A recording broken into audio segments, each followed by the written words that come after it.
불안감도 있었고 설렘도 있었고 기대감도 있었는데 그래도 좀 다른 느낌이었던 것 같아요. 이제 팀원들과 이제 일본 숙소에서 또 같이 연습을 해야 되고 그런 부분들이 좀 신경 써야 돼요. 물론 설레는 마음도 있었지만 주장이고 하다 보니까 좀 더 부담감이 좀 많이 컸던 것 같습니다.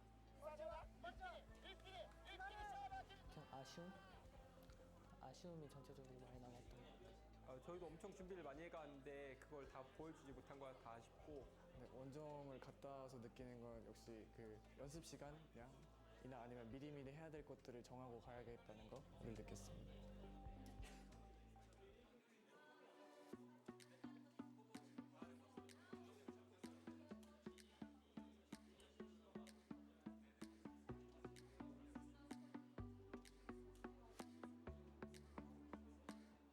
동남아 선수들 일단 다들 독특한 것 같아요. 되게 전략적인 팀?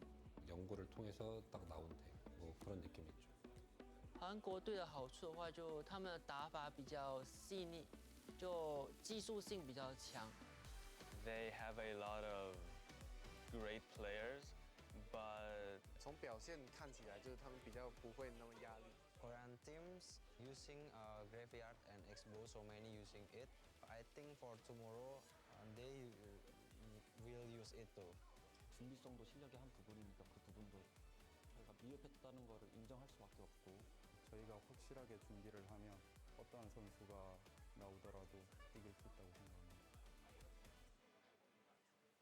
韩国选手，我觉得最厉害就是 Expo Expo Master. 他也不只会玩 X 奴啊，所以的话就感觉会实力会比较平均一点，这样子的话我们胜算会高一些。 뭐라 하지? 표현할 방법이 없네.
Welcome everyone to another day of Clash Royale League Asia as we join in another weekend. So we can invite over all the players to play some really nice games of Clash Royale for the weekend. My name is Joseph. Joining with me is G-Clip as always, and we're joined in here in Korea at the OGN Stadium Live and looking to bring in the Southeast Asian players to see how they play against Korean teams. That's right, they are finally here at Mainland OGN Stadium, and this is their first day. So ran into a few of them in the maker room as well. And excited to tell you guys that we are going to go through the overview, but it's their first time in Korea most likely. So it's going to be very nervous-breaking time, maybe some of them, with the live audience at OGN also. And this is part of that conference division. We've been starting from week 3. We started at Japan and going over to Southeast Asia for week 4. And now we're at week 5, where we're joined here in Korea to bring in the Southeast Asian players, to welcome them, to really feel like what the competition is between the two regions, because it seems so far that Korea is seemingly the weakest region out of all, which is kind of a surprise to say in itself. But how do we see Southeast Asia as they're getting ready to face against the Korean teams here? We did have week 3 with Korea versus Japan. Week 4, Southeast Asia versus Japan. So this week we do have the rest. We do have the Korean teams going against Southeast Asia that will actually bring everything up to the number, because Japan played one more weekend compared to the other regions. That's why we have the other two. That's the pennant race, how we have the home and away system. Will be the first time for Clash Royale, but let's get used to the format a little bit here. It's just going to be rotating around with different regions. The home and away system, obviously, in Korea. They faced their away games in Japan 2 weeks ago. Didn't do so well, only got 1 win out of 8 in the total standings, and they return here to face their standings against Southeast Asia and see what they do against them. Is going to be interesting to follow. Yeah, it is certainly going to be very interesting as we are going to take a look at VCR. Let's take a look.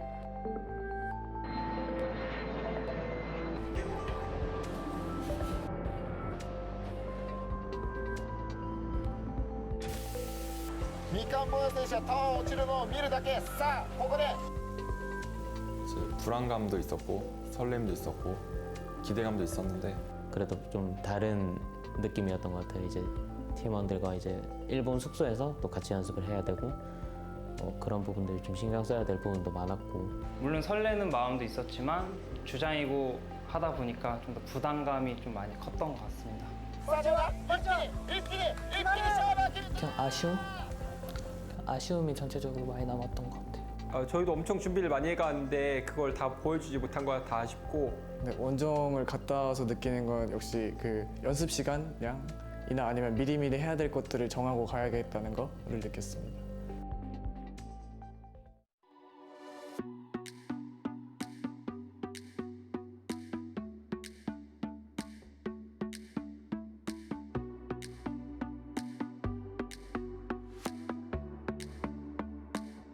동남아 선수들은 일단 다들 독특한 것 같아요. 되게 전략적인 팀? 연구를 통해서 딱 나온 덱, 뭐 그런 느낌이죠. 韩国队的好处的话，就他们的打法比较细腻，就技术性比较强。They have a lot of great players, but 从表现看起来，就是他们比较不会那么压力。 Korean teams using graveyard and expo, so many using it. I think for tomorrow they will use it too. 준비성도 실력의 한 부분이니까 그 부분도 저희가 미흡했다는 거를 인정할 수밖에 없고, 저희가 확실하게 준비를 하면 어떠한 선수가 나오더라도 이길 수 있다고 생각합니다. 韩国选手，我觉得最厉害就是 Expo Master。 他也不只会玩 X 弩啊，所以的话就感觉会实力会比较平均点，这样子的话我们胜算会高一些。 뭐라 하지? 표현할 방법이 없네요. 대형 석궁도 잘하고 다른 덱들도 잘해서 타격이 없을 것 같아요. 석궁 배해주세요. 어차피 제가 다 이길 테니까. 전승해서 OGN 엔터스의 강함을 입증해야겠습니다. Another one bites the dust. 吃什么东西是一定要吃，然后打败韩国队也是一定要，就是两者都要做到。 와서 관광 많이 해주세요. 어차피 저희가 다 이길 테니까. 생각지도 못한 덱을 준비해서 상대를 깜짝 놀라게 해주려고요. 我们都会每周都会尽量使用一些新的卡牌，以避免会被 counter， 就是针对。 고마운 선물이라 생각하고 2승 잘 챙겨가도록 하겠습니다.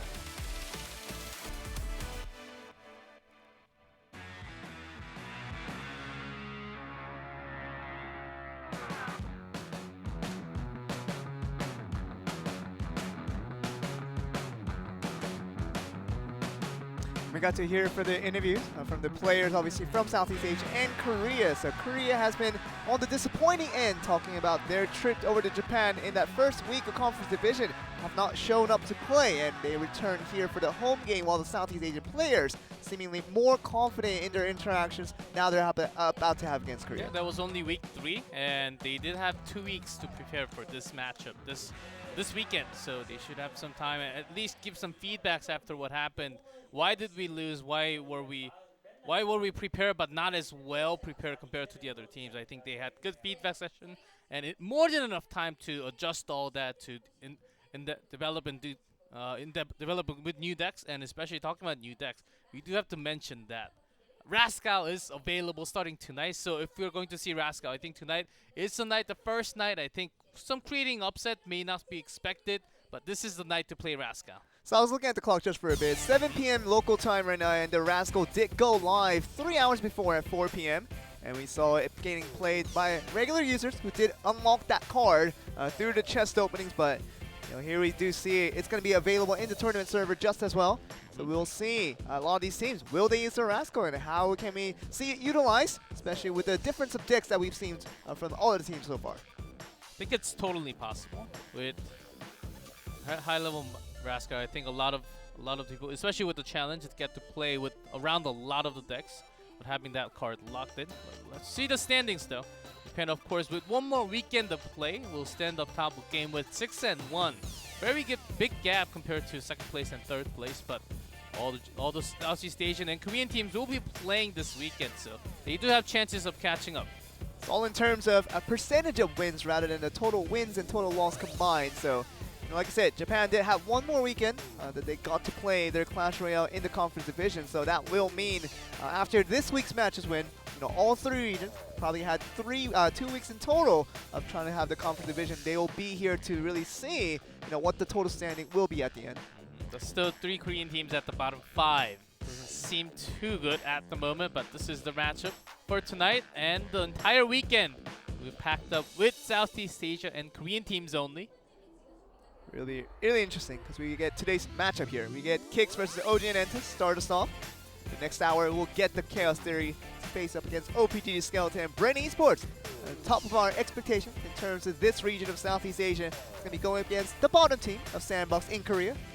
We do have some story for the last one especially, and we'll start it up with Kicks, of course. And I think they're standing right in the middle. I think they have a lot of chances, but tonight will be the night where we have a lot of upsets. Maybe Japanese teams are actually happy that they're not playing today because Rascal just came out. Of course, a lot of players should have some practices because they have a lot of challenges. They have lots of opportunity. And I do feel like we're going to see a lot of Rascals coming out tonight. And Jika, what I also wanted to see was kind of what I've been waiting for was how are we going to see these teams prepare? How are we going to see the players prepare as we see Japan being the strongest region in all of the tournament, and we see the other 2 regions with Korea and Southeast Asia. We just don't know the exact indication of who is the stronger region at the moment. Of course, we get this weekend with Friday, Saturday, Sunday to really feel like we can get a better idea of who the stronger region is at the moment. Well, if you do want to compare for now, they did go up against Japan, and comparing the score, Southeast Asia does come on top, but you can't just have comparison off another region. That's nearly impossible. You do have different meta, different decks, so this weekend will really show up who's on top of the region for right now in Asia. That's going to be ever more important. Talking about Kicks, their starting lineup. Dylan, The Rock, all the other 2 players will join us for the first look at Southeast Asia versus Korea. actually the first time these two regions have faced up against each other, which just makes it so important that we get these two regions to face off. We get an idea of who the stronger region is at the moment. It was difficult to tell, obviously, when they both faced their time against Japan. It wasn't the same thing as kind of going against directly with each other. Yep. Finally, OGN Entus Korea playing in Korea against the other region. Should be feeling comfortable in their own home region, but look at that score. 1-4, Joel. OGN Entus playing at OGN. It's gotta be feel lots of disappointment for themselves, and they even had an interview that they were really underprepared compared to the other teams. Let's see what they can actually come up with tonight. And it's really important. And additionally, I talk about disappointment. I think there will be pressure on the line. Of course, this week, they'll be playing all in their home ground of OGN here in Korea. This gives a lot more responsibility for these players to make sure they pull off the goods and try to get some wins against these Southeast Asian players. Sportsmanship. Have all the players go to their seats after a handshake, and the 1v1 player actually going directly to the podium. Be really interesting who makes the appearance here. Difficult to tell just by looking at their faces, but it's going to be Tauki for Kick's team. And of course, he had 2 losses, first 1v1 and 2 losses for 2v2. So on his personal rating, not the best showing so far in this Clash Royale League Asia tournament. Yep, it was against 1v1 against Morris Lin, and 2v2 of course had some trouble. Kicks off to a pretty bad start at the front. I don't think it was necessarily Tauki just playing bad. He just had a few counter decks against Morris Lin, super hard, and that's why he couldn't really come back. And he only played in one of the sets compared to all the other players, so I think he's got a chance still in this matchup. Gonna be up against Q Mills from OGN Entus. Of course, his records are a bit more decorated, if you can say. A lot more wins, but a lot more losses as well, because he's been playing the most games, basically taking care of most of the 1v1 duties for his team OGN Entus. Of course, most of the cards that he has played was basically around the most commonly used cards. Talking about Mega Minions, Poison, and the Miner in the mix as well. Just Poison Miner basically tells you what his style is most likely to be about. Not just in 2v2, 1v1. Just chip damage over time, Poison doing most of the damage to the tower, getting an overtime win. But is it going to work against the Southeast Asia? Because oftentimes against the beatdown, really heavy golden pushes in 1v1 has not really been too effective, I would say. Chip damage oftentimes end up losing to a big push. Southeast Asia is not really under too much pressure, as they had a really good weekend out in their last week against Japan, and here they're up against Korea with Tauki looking like he's going to ban out the Graveyard, while Q-Mill's going to ban out the Lava Hound. That's something kind of less prioritized in the terms of the Golems being there and the Giants being there, and a lot of these slow, heavy pushes that can come through. Definitely Lava Hound bans haven't been coming through quite as much these days. Lava Hound ban is mostly for the player who actually likes to play Lava Hound. Yeah. I think Tauki is one of them. To have the sheet here. And let's go back to what he has been banning oftentimes. We'll get an idea of that, but since we do have 3 minutes of time for both of these players, so we look at what their deck composition will be heading into this first game. Even in the last match, the opponent banned his balloon as well. So really liking the air units. Yeah. And either you ban the balloon or you just ban the Lava Hound. I think either way is fine. Balloon, a much more direct way to do damage. And they often go very well together, don't they? I mean, Balloon and the Lava Hound, the classic Lava Balloon combo. See it utilized very well. And of course, banning as a Lava Hound will probably limit your use of the Balloon. Makes it a lot tougher to have the defensive units to make sure the Balloon survives for the longest time. Just means that Tauki, if he was so comfortable using that Lava Hound and maybe the Balloon, might have to reconsider his deck. Make sure he's ready to face up against Game 1 versus Q-Mills. We did see some Balloon pushes without the Lava Hound, and much more on 2v2. But even in 1v1, Make sure you have all the defense, and when your units actually start to push onto the left side or the right side, you just send the blue to the off lane, and then you just put down that raise spell. Did come out in once or twice in the 1v1 last weekend. So that could be a strategy that could upset and just end the game when it's overtime. So whether we'll see the balloon or not, it's going to be interesting. But another card that we might see is obviously the Rascal, live starting from today. The live servers and the tournament servers. So you guys back at home. Make sure you get it. I got it. Couldn't get mine yet. Of course, I need to open more chests to make sure I get that one card, and I can start spam requesting my clan to give me some extra Rascal. But yep, this card is for all the clan mates at the same time. Yeah, there you go. And it's really interesting, that card, what that means to the current meta, as we see a lot of giant pushes, some golden push as well. I feel like people have called the Rascal, especially the front man, little brother of that hood, trying to put that as the mini giant that can push while the other sisters in the back put out the damage. It's like having a knight in front and a little weaker of an archer on the back with the gumballs. Spear Goblin maybe? A little stronger than Spear Goblin. Yeah. So in between Spear Goblin and an archer. I even thought of the Dark Goblin. It's kind of a similar way. Dark Goblin is way too strong. I mean, for two.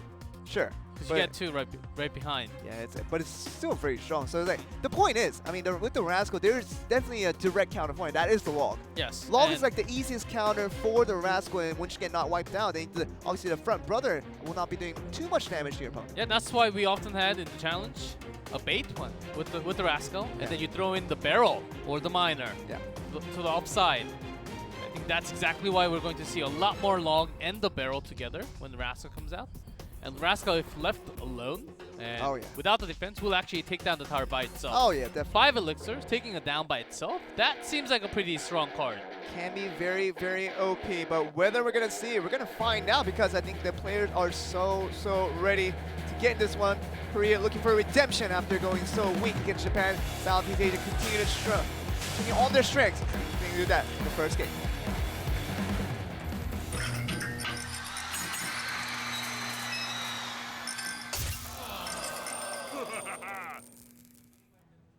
We are beginning the first game here between Kicks and OGN Entus. Tauki and Q-Mills. Maybe Tauki down at the bottom. Let's see, Q-Mills summoning the Goblin Hut. Starting from at the top. Responds with poison, the perfect one. Damaging the tower as well. Does seem like with the spawner, maybe another one even with the Barbarian. It seems like this is the Goblin one. But even the Goblin gang coming down with the Flying Machine.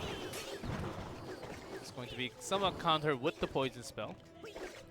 Flying Machine is going to die out just to the poison there. Going to be about this Goblin Hut. Not going to be able to summon too much of it. We see a lot of split summons here, because we see the Furnace Hut and the Goblin Hut at the same time. We'll actually do a decent amount of it. Its way actually go down in time, 102, and it actually brings it down all the way to 0. Yeah, he had to use so many elixirs to get 2 huts down. 2 structures. Did not have the defense against that mini horde. Came with the 5 elixirs, so maximum value there for Q-Mills. By the time Tauki wanted to, that's exactly why. He just had the log with the poison.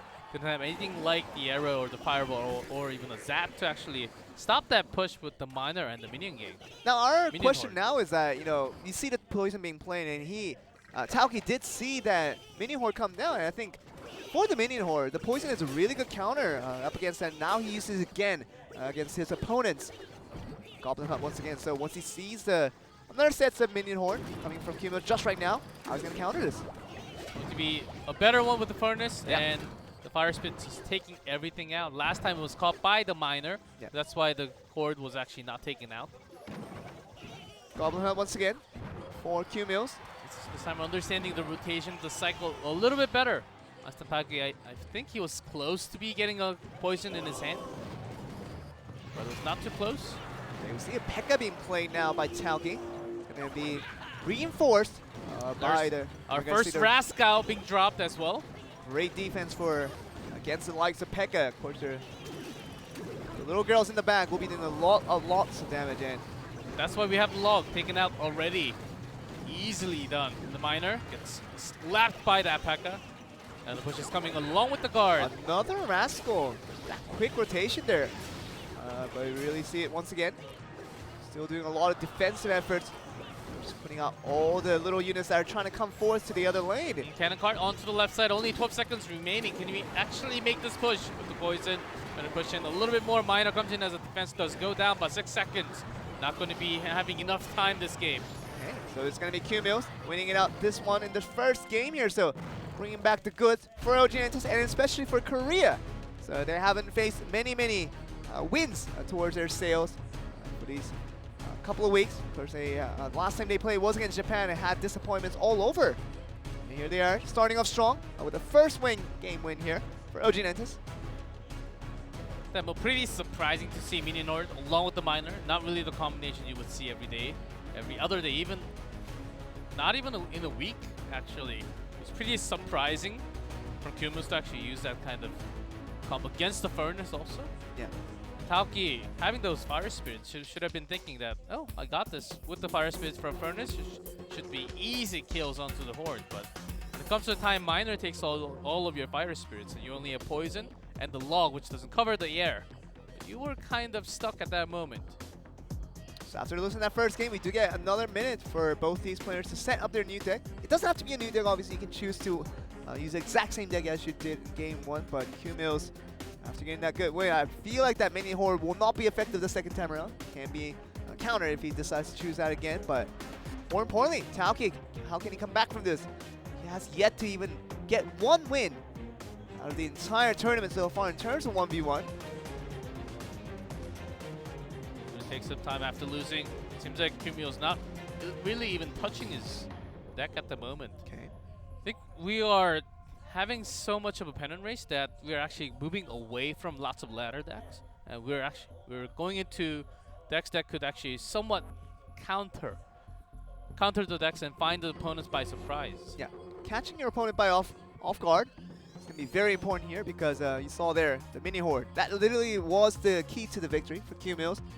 That was countered for right away. We don't know how the match would have ended, but there was really nothing for him to do. The Furnace and the Goblin Hut was summoned.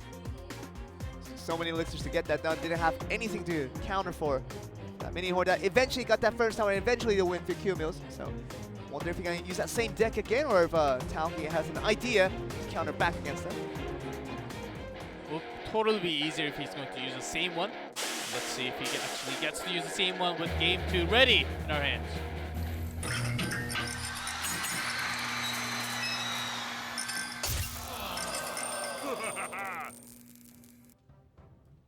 Here we go for the second game here. Taoki did not win the first game. The mini Horde was the big surprise that could not find an answer to it. It's a Collector starting us off here, so Hog Rider instant respawn with the Ice Golem to have that freeze and the Zappies. Zappies are so great against the Hog Rider, but does get fireballed out of there, so it's going to allow the Hog Rider to get a lot of punches down. All the bats slowly wiping away, but still going to be down to 1471. Well, Fireball couldn't really bring down the damage to the Elixir Collector as well. That could have been the best scenario for Q-Mills. That's why Taoki actually put the Zappies towards the left side. Still, with the Hog Rider, there's somewhat amount of damage. Should be fine. Another Elixir Collector being here, so Taoki definitely looking for the long run of things. With very low cost cycles. Look at that, Zappies, Bats, Ice Spirit, and Goblin Gang. Yep. What else is he holding? Let's see. But this one is going to go down very soon with 2 more hits from Hog Rider. Talk about a lot of cards being used to make sure he just counts back for the Hog Rider, but that Elixir Collector, he's looking for the late game, but can he stand against the late game? Because he's about to lose a tower if this continues here. Another Elixir Collector. That's very greedy from Taoki. I wonder what he's thinking. He really has to defend that left one. If he actually loses the tower, he will actually have a lot less of an opportunity to push in, because Taoki can actually, Q-Mills can actually instant response against the big pushes. Oh, Expo coming in from Taoki. This is what he was thinking, and he's going to get the damage started here. Of course, we saw the 3 Musketeer without the Elixir Collector for Q-Mills. See how this plays out. Taken out, but the left side is the real problem. Pekka, very nice. Dropped. It's really the perfect counter against the 3 Musketeers. Of course, the 2 of the 3 Musketeers are going to be out with the one on the right. Still doing a little bit of damage, but nothing too significant. The Hunter has a defensive tool. Nicely done against the Pekka. Dropping the Ice Golem just as a safety tool. See the Hunter being And harassed right after, there. Expo does connect to the tower now. Yeah. Onto the left one, so does have to take some time to defend as well. The P.E.K.K.A being someone on the right side here, with the Expo still doing a lot of loss of damage, and this left tower is going to be gone in a minute here. It's not going to be a problem now, but the 3 Musketeers now being summoned on the top side for Q-Mills. So have 23 seconds to even this out, but in time, I don't think it's possible. Even the Goblin gets taken out. Yeah. With everything taken out with the Fireball. Oh, and another cycle of Skeletons going to slow down the P.E.K.K.A even more, and Zappy's just trying to make sure he gets the first tower, but yeah, 2 Musketeers on the left doing so much damage. Q-Mills should be finishing this up with a nice cleanup with 1 tower, 1 crown, just enough to bring a win for his team. First set, 1v1, goes to Q-Mills. Q-Mills for OGN Entus. I know the disappointment and obviously the sadness that came through with the first week of Conference Division. Feels like they had the 2 weeks to prepare and get ready for this 3rd rendition of the regional clashes, and here we do see once again that OGN Entus not gonna die out very weak here. They're gonna come back strong and get this first game here. Of course, it does feel super good to begin with 2-0 with Q-Mills. Of course, Tauki, I think he did have some bad rotations with the bad cycle with the starting end, especially against that Hog Rider. Hog Rider Hunter deck right now in the ladder, just climbing up so hard. Even in Grand Challenge, that is actually one of the highest win rate at the moment. But against, you do want to have some structures against the Hog Rider to defend it against it, but Elixir Collector, do you really want to place that in front? No, you do not. Really was being greedy, Tauki, with so many Elixir Collector being put down, and you see a lot of preemptive summons of these structures. Kind of difficult to understand when you're talking about that mini horde. Literally, if you just leave it alone, it can't be one of the most damaging, the most punishing units around. So one of the cheap strategy, you put down a Hog Rider or a mini P.E.K.K.A right at the same time with the minion horde, and then they actually hide below the minion horde. You don't get to really see them, but right after you take out the minion horde, there's also a ground unit right below them. See, the Expo was kind of the winning condition for Tauki there, but couldn't even get 1 tower down in the end. And about the fireball being used so well for Q-Mills was important in getting the win there. And P.E.K.K.A felt like it was a good counter against the 3 Musketeers, but what do you care about counters when you already lost the tower? Yeah, that's the thing. Q-Mills actually got so much advantage on the left side. And Tauki, he couldn't really defend too well against the 2 Musketeers on the left. So only place he could actually put the Expo was the right side. If you combine the damage onto left and right, it was close to taking a tower down, but he really had to split because of the push coming from Q-Mills. Okay, we're getting ready for the 2v2 now. After that 1v1 did go over the side of OGN Entus. Let's see which players are going to be making the plays here. Dylan on the left, The Rock on the right. Kind of tongue twister there, but seeming like Kicks, they want to come back from this one because after losing that 1v1, they don't want to go down in an 0-2 deficit, which would end out the series. Dylan usually the 1v1 player for Kicks, but today with The Rock, we'll be having the 2v2. I wonder who's going to come out from OGN Entus for their own 2v2. Will be interesting to track, as they only need 2 more games to bring their victory for tonight. There you go. And OGN Entus would definitely love to have that today because them doing not as well, of course, 2 weeks ago. So they put a lot of time into preparations to make sure they don't suffer another loss. And here it is, seemingly returning very, very strong here. And get to see the other 2 players for OGN Entus in this 2v2. It's going to be Kisera and How. Let's get their combination before on their 2v2. Seeing what they do though. Kansera just looking towards his teammate with Hal on the right. Their favorite cards kind of overlapping a little bit with the Poison and the Mega Minion, but more importantly, I'm sure they have just a really good 16 card deck for this duo, and see what they can do. If they can finish strong at a 2-0 once again, I feel like could be the beginning of Korea just returning back to its old form, and telling that rest of the regions that Korea is definitely not the weakest region in the tournament so far. For their 2v2, it's usually Astro and a lot of Q-Mills as well, but with Q-Mills as 1v1, I think they want to try something else with Hal and Kusera this time. Kusera's first 2v2 as well. See how he does. Consider only played in 1v1, having 3-2. Not a bad record at any means, but still. Let's see what they want to focus on. With the Tornado available, they focused on lots of Giant Skeleton. With the Tornado banned out, most of the time they were having lots of miners with the golden pushes. Yeah. And what does that mean? You know, are we going to get the Tornado ban once again? Of course, the 2v2 moving trend was that Tornado is still top priority, with Poison being a very close second priority for most things, but the Tornado has rarely been seen in any 2v2 matches we had throughout the 4 weeks of play. I think it's more due to not just the spells. I wonder we're going to have any golem bans. I think that will be certainly one of the most interesting ban for 2v2. Maybe a golem ban along with a tornado ban. Yeah. Golem and tornado ban out from 2v2. What do we do? I think a lot of teams will actually put into panic mode if those two bans actually comes through. Tornado ban, a lot more predictable for these two teams. It's not the most uncommon knowledge that Tornado is likely to be banned in every 2v2 you see. What are we gonna get? Because it's important that we get to see the ban cards and see what that means for the competition opportunities for these two players. The players are discussing things over, kind of flimsing around with their headsets and trying to figure out what the problem is.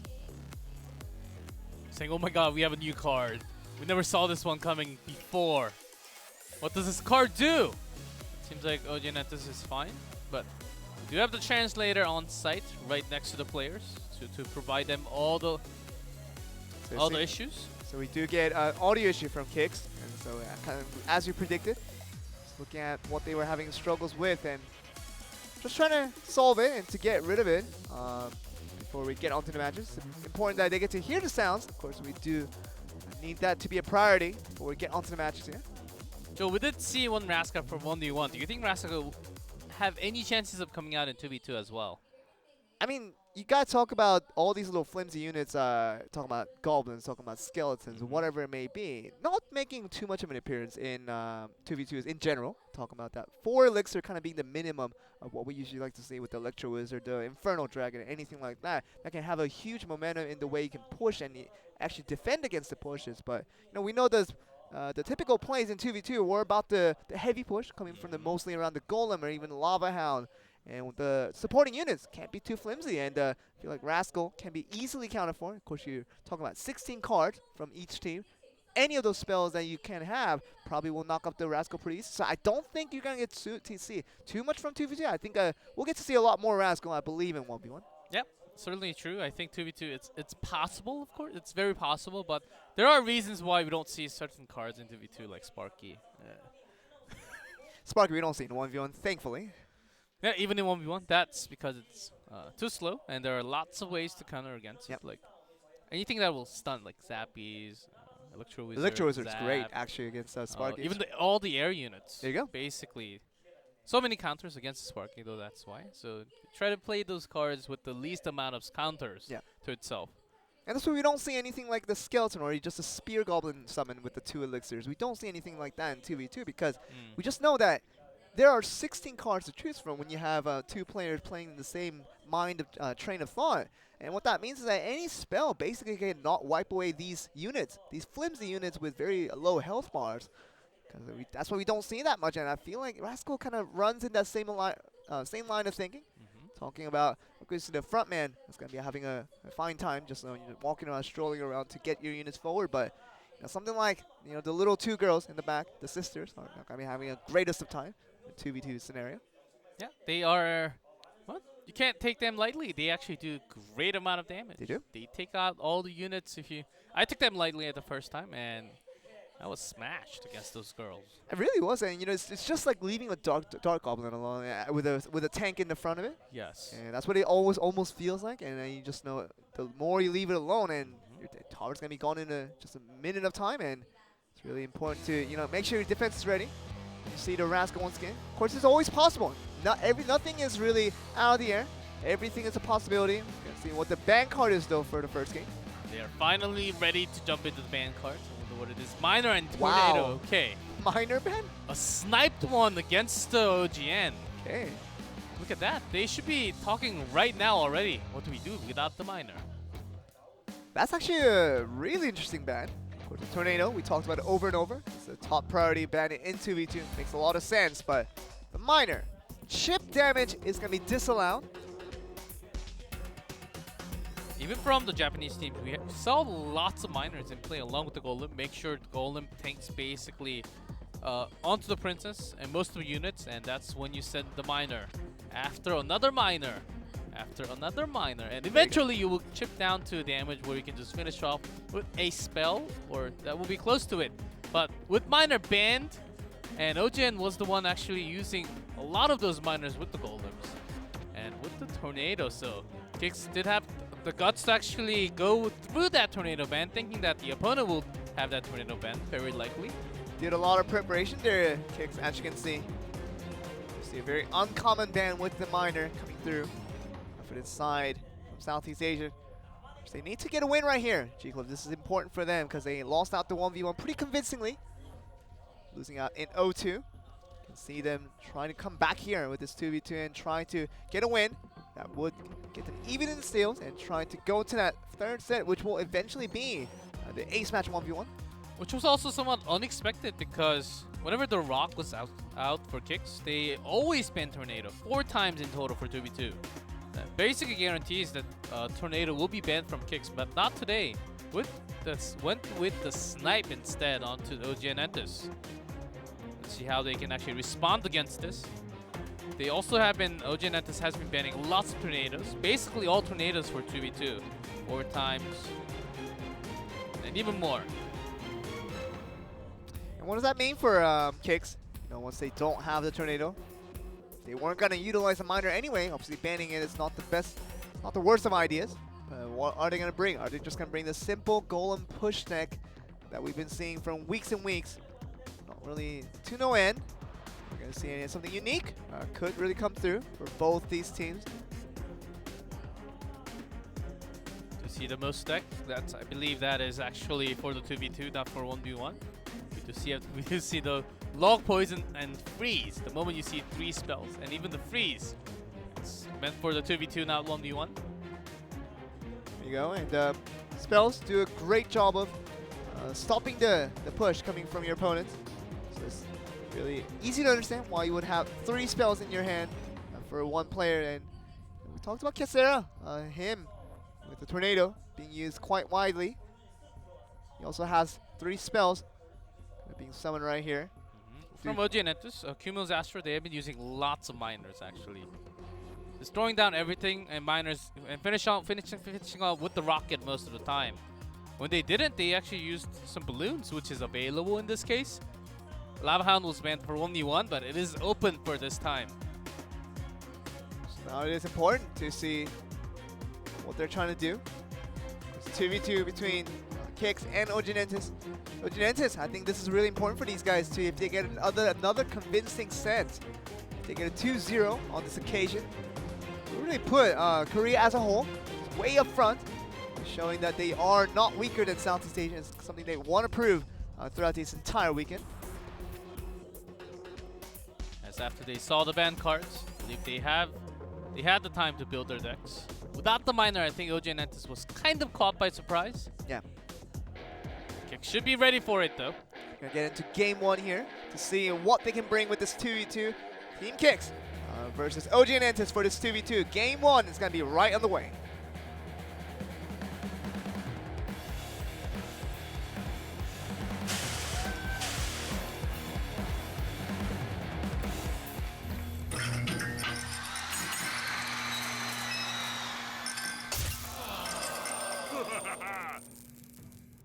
Here we go, boys. Let's getting ready to get this one. We do have the Rascal in one of the player, either The Rock or Dylan. On the corner, left down side. We'll see how that is utilized. Oh, maybe. Uh-oh, that was a mistake. I think it's for them to actually use the Rascal right in front. Or not even. Pushing all the way. That actually may have been a mistake, I think, now. I think so, right? Talk about the Rascal having no effect when you have Poison just destroying your... I was thinking maybe just Rascal up front right right in front of the Prince, and now Golem locks into the tower already. Yeah, and the first explosion hasn't even happened. Now it does, and 12 down to 1100. 1123 to be exact here. You're trying to rush in here. You see the Golem from Kicks. Did not have the same effect. As you saw the Destroyer trying to get off of that. You see another Golem being summoned for the side of Kicks. They do have the balloon and the rage. They also have the freeze available. Let's see if Kicks is ready for that lightning spell. Does come around, so we'll actually very likely to put it down, but did get a hit onto the tower. So overspent by using an elixir on that occasion. Still did not allow it to stop and to make sure they get to that first tower. But a lone push from Kicks, even the rage spell has been dropped on. Everything they have is putting down right there. Even the freeze spell does land for their own safety. Yeah, defensive use of that freeze right there, but still, first Golem is still very healthy here. We might see the first explosion, and the second explosion might be enough to get this first tower here. Let's get the tower down. Still having an Inferno. They have their own freeze as well, so they could just connect this one, 53.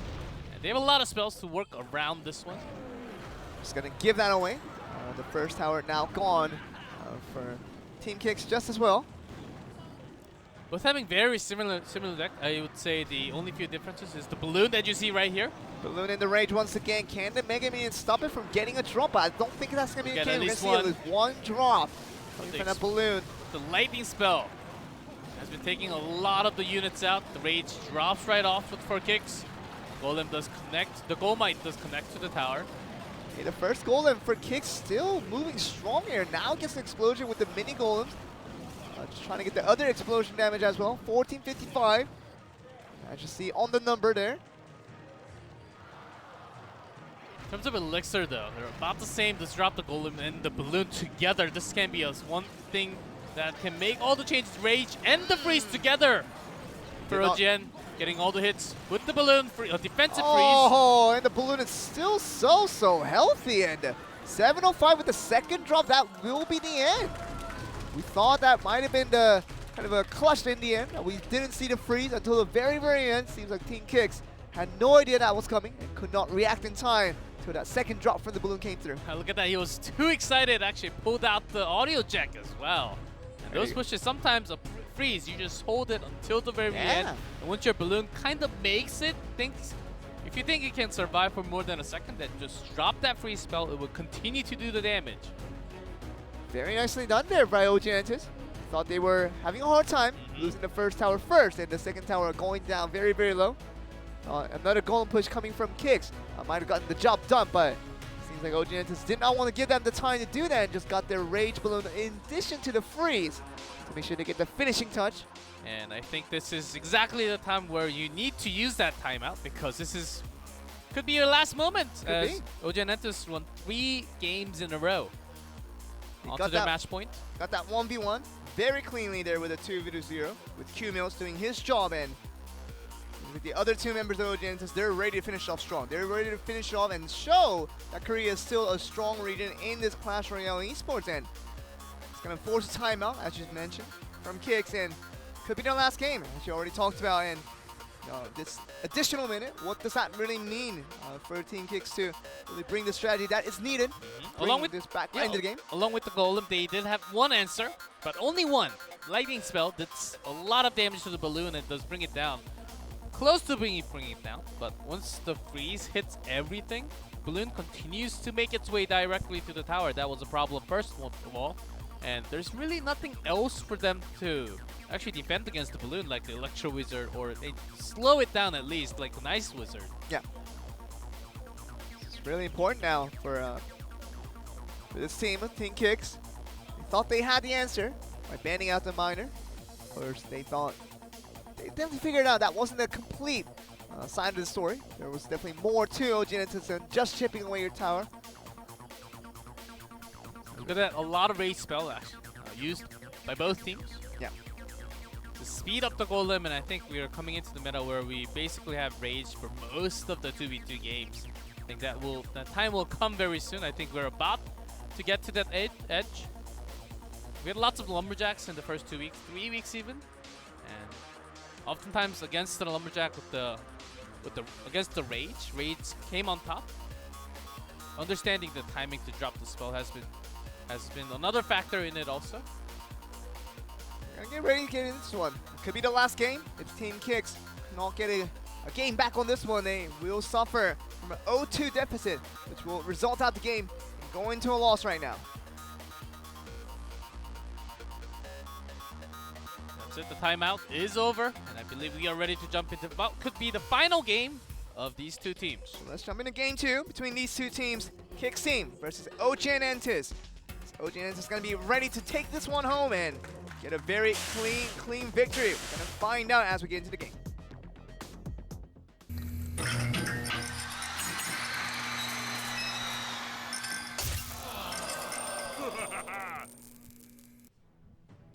Here we go, begin the game. Could be the last one for Team Kicks. Got Dylan and The Rock trying to make this strong of a comeback here. Very similar one from Kicks. Again, starting off with the Golem. Now, Prince actually follows the Golem this case.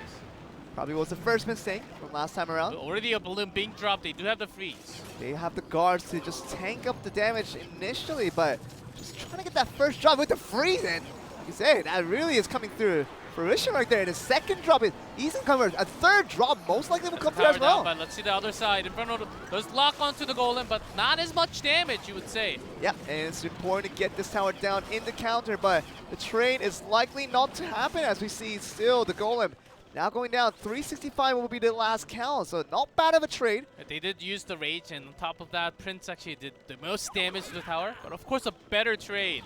With the tower down for OGN Entus, now they can even make their own push with the balloon right in the middle of the zone. Rascal right there. Stay alive as long as they could, but see the little ones in the back. Gonna have a hard time to get with that one. Again with the Prince. The guards were just used, so actually a great rotation for Kicks. Trying to get the first tower for Kicks is mostly important here. Gets the tower down to 72. Great poison though to actually do good amount of damage to the Inferno Dragon as well. Seeing the tower being traded to both sides, but second line of Golems having a lot tougher time trying to get the damage at once, but still gonna look at this here. We saw most of the damage coming from this balloon last time around, and might get a scene stopped. As we see in Q-Mills, talking about OGN Entus, they're not having a good time with that balloon on the second time around. Balloon actually summoned all the way on the back, like where the Lava Hound would be summoned.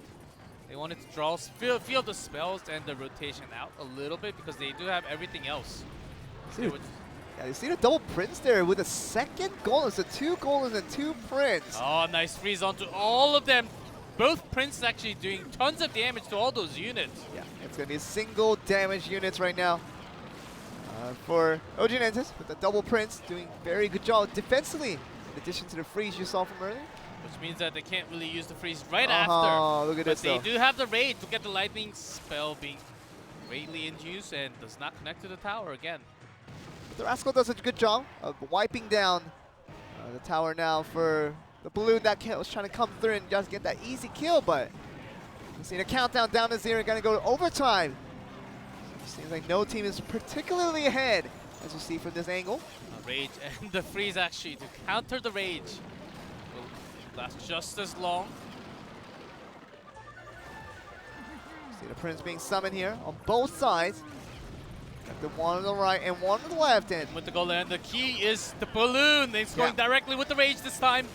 It's going to have a hard time. Only, but still surviving. That's going to be the final. Will be OGN Entus picking up the win there, and very nicely done. The balloon doing such a good job of getting all the wins on across the board, and OGN Entus 2-0 in 1v1, 2-0 in 2v2, and now they win the series overall. And very good start for Korea. Yeah, we were saying what a disappointment for OGN Entus to begin with. Yeah. But 2-0, 2-0. Make that 4-0 against Kicks tonight to start us off. What a dominating series that we saw, even the 1v1. Now, can we see this trend continue, Chico? That's the question I want to ask is that really want to see Korea feel like they're at the top of the league, but really hasn't been so. talking about their first outing against Japan. Of course, it was an away game, but they come back here in their home ground, face up against these Southeast Asian players. They feel like, and it just seems like everything is not really to their favor this time around, as you know, they go down in relatively easy fashion. Yeah, they were at 11th place with 1-4 now, make it a 2-4. They will be going up a little bit in the standing. That has been the initial mistake by Kick. We're going to look at the highlight. Prince actually going towards the other way. Just an easy response with the guard. Really just one block away of someone that completely wrong, and we've done it in our games as well. That's when you want to just make something rush to the left side and it goes totally right. This is what happens when the balloon comes through. It does still get one drop. That was important right there, because talk about overspending to get to the balloon. Doesn't even need a free spell at the moment because one drop and 53 left onto the tower. That defensive freeze right there was very good as well. Got this counter freeze from the Kicks, freezing and stopping the damage from the Inferno Dragon as well to the Golem. That's why they were able to push all the way out with just one attack here. That really was a story of the game here, because with the balloons, using the distraction that came with the other units for the side of OGN Entus. Get the zap and the freeze. They were ready for this rotation. It really was, and really low cost, full damage for that balloon, because seems like Kicks did not have anything ready to go up against that combo, especially with the balloon and freeze. Get the timing of the defensive freeze as well. Right after the rage potion has been dropped, yeah. So basically neglect all the time out from the rage, and you can get a lot of more value with the freeze and counter attack right after. That was it. I mean, they were so focused on the golem that the balloon just came along free, and that was OGN Entus getting a win right here. But we're gonna go to the interview, see how they feel about their win. They haven't got one in a long time, so let's see what they hear.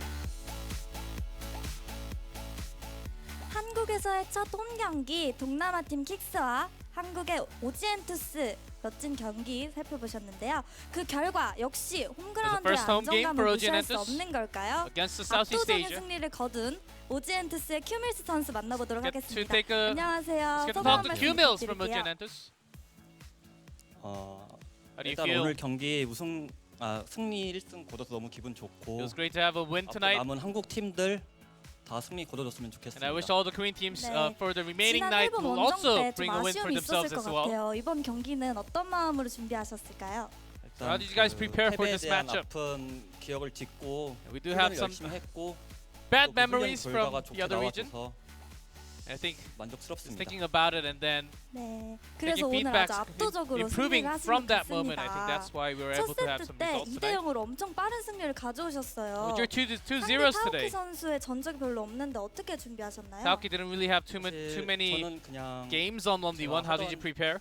훈련 방식대로 열심히 했고 just follow the practice. 데이터 같은 부분은 저희 플레잉 코치인 하울 선수가 잘 준비해줘서 Howell actually prepared a lot for us as our playing coach in terms of data. 역시 멋진 선수신 것 같습니다. 네, 그리고 오늘 새롭게 공개된 악동 카드를 꺼내셨어요. 혹시 이 카드를 선택한 이유가 있으실까요? Was there a specific reason why you brought it out? 연구가 좀 더 필요한 부분이기도 I do 하지만 think we need a lot more experiment 아직까지 써본 결과로는 약간 OP라는 느낌이 있어서 with 더 활용 가치가 the results so far, we do think it's one of the OP cards 카드를 쓰는 팁 at the moment. 한번 알려주실 수 Could you 있을까요? give us a tip on Rascals? Listen up, guys. 통나무의 뒤에 있는 소녀들이 죽기 때문에 the girls will actually die. 고블린 통이나 Get 창고블린 taken out 등등 easily 잘 with the 섞어서 lock, so 써주면 use Goblin Barrel. 덱 구성이 괜찮지 않을까 생각합니다. 네, 팁 감사합니다. And with the Spear Goblin, I think it's actually a very good 석궁과 페카를 들고 way of baiting the 나왔어요. log. 혹시 이 특이한 덱 스타일에 대해서 어떻게 생각하세요? What do you think about 상대할 때 첫 번째로는 통사 덱일 거라고 예상을 했는데 석궁이 나와서 조금 놀랬고요. With the expo, I was quite surprised. 창의적이긴 했는데 조금 연습이 부족하지 않았나 생각을 I think 합니다. it was a good deck, but maybe a little bit more practice could have was AHQ와 required for 대결이 him 남아 actually. 있어요. 각오 한 말씀 부탁드릴게요. With that win, 일단 내일 it's 하루 good to 쉬는 hear 날이 있기 your 때문에 thoughts going into the next match. 뭐 하루 쉰다고 놀지 않고 열심히 더 훈련해서 have a 더 break 좋은 결과를 tomorrow. 부탁드리겠습니다. We do have a 네, gap. 큐밀스 선수 But we won't really 일요일 rest 경기도 anything, 되게 but then 멋있는 try 경기를 to do our best 보여주셔서 until the final day. 감사합니다. 인터뷰해 주셔서 감사합니다.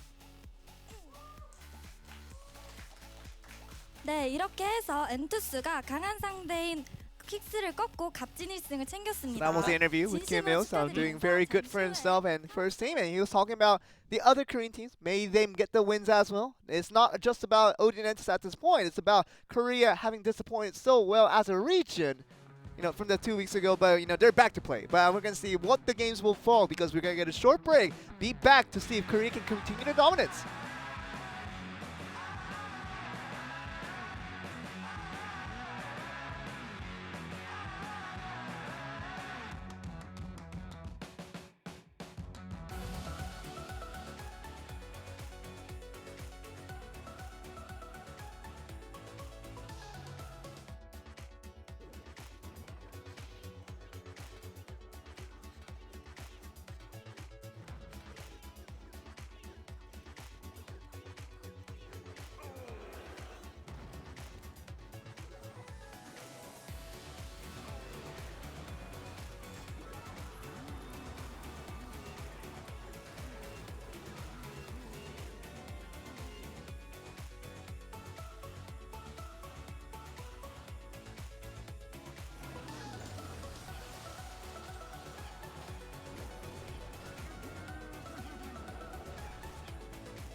Welcome back, guys, to Clash Royale League Asia as we're continuing our action with Korea and Southeast Asia. Korea is starting off very, very strong as we do see OGN Entus pulling off a very convincing 2-0 and a 2-0 2 sets in a row, and that's going to get them a win over their opponents with Kick's team.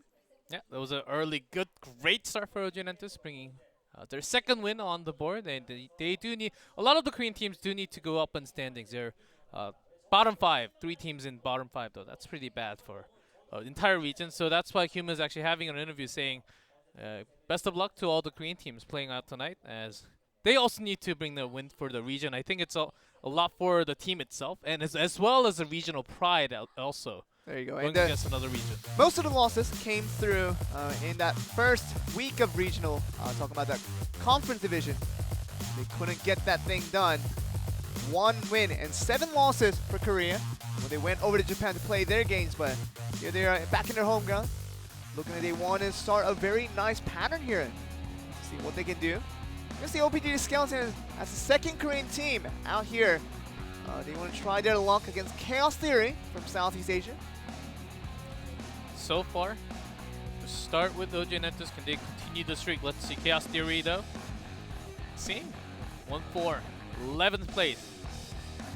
You have all the members here. You are the Trainer Dexters, Ray Vegas, JTV on the team. You know, we saw Southeast Asia as a whole. Can't say every team is good because we've had differing results when it talks about some teams doing a lot better than the others, and Bren Esports was kind of an example of that, of how well they have shown their pride in terms of being one of the top teams right now in the tournament. But the other side of that coin is that teams like Chaos Theory, as you see on the screen, they haven't been doing so well. 1 win and 4 losses, as you mentioned. But they're going to be up against this team with OPG Skeleton. OPG Skeletons with 2-3. 7th place, a little better compared to the other Korean teams as well, I'd say. This team, of course, let's say does highlight and spotlight on Uchan, of course, as well as the most trophy as well. Playing lots of 2v2. A lot of 2v2 actually. Let's count how many. Never do math in stream, but I think I count 12 on 2v2 only. Okay. So that's really important for OPG Skeleton. Of course, you talk about Uchan. He is their highest trophy player, but he does have the most age as well. So he's currently 33 years of age with 1986 birth. He's going to be doing the handshakes between his two teams, Chaos Theory and OPG Skeleton, wishing each other the best of luck. May the best winner win. And even the coach. And we do have the 1v1 players going directly, getting ready. It seems like Yu-Gi-Oh! Chaos Theory will be ready, along with OPG's Shashu. Originally out of New York, United States. He's going to be joining this Southeast Asian team with Chaos Theory. He's going to be trying to do his part to get the wins they need, but have not done so in the last tryouts. We're talking about 2 losses in that 1v1, 2 losses in that 2v2. Never really tasted what a win feels like in the Clash Royale League Asia tournament so far. Yeah, whenever he played, it was actually a pretty dominant loss for himself. 2 losses against no aim side from Bren Esports, which was pretty one-sided, and also 2v2 with his teammate, Trainers Dexters, was also pretty one-sided, just getting bashed. And overtime, right when it hit overtime, it was basically game over. Yu-Gi-Oh's opponent is going to be Chashu from OPG Skeleton. 5.8k in terms of trophy charge, but the most important, the record you can see there is he has no 1v1 experience. Not yet! In Clash Royale League Asia. Comes a 2v2, 3 wins and 4 losses. Kind of a mixed bag there, but how does he fare in the 1v1 aspect of things? He's going to be up against Yu-Gi-Oh! Who has relatively had little attempts, but not much success in his venture into the Clash Royale League Asia so far. Such a great player, even back in Crown Cup last year. Coming all the way to, I believe, round of Round of 4, and wow. his favorite was the Golem, and look at those bans! Yeah. The 2 newest cards on the board. Rascal ban and the Hunter ban. Something I obviously did not expect on that occasion, and of course the Rascal ban maybe if you're just not ready to deal with it quite yet, you don't know exactly how to defend against it. Perhaps that's the reason why you want to ban the Rascal, but Hunter is going to be another interesting ban we haven't seen in a long time. Yep, Hunter, because as we saw from the very second game in set number 1 from Q-Mills, the Hog Rider, Rogue Ghost, even with the Rascal sometimes, but 3 Musketeer and the Hunter has been the deck that has been climbing so high in the challenges. So I think that's what the ban is about, just taking out the factor that you're not familiar with. Same story for Yu-Gi-Oh! The Rascal is one of the new cards. If you're not ready for it on the day, then might as well just ban it and let's go. Just open us up other cards that we didn't really see it banned. You're going to see a Rascal and a Hunter ban. All the other cards that we like to see usually, it's going to be absolutely just completely open for all the players to use. This just basically takes us back to just a few months ago when those cards were not available. Yeah. Without the bans, and of course, along with the balance change as well.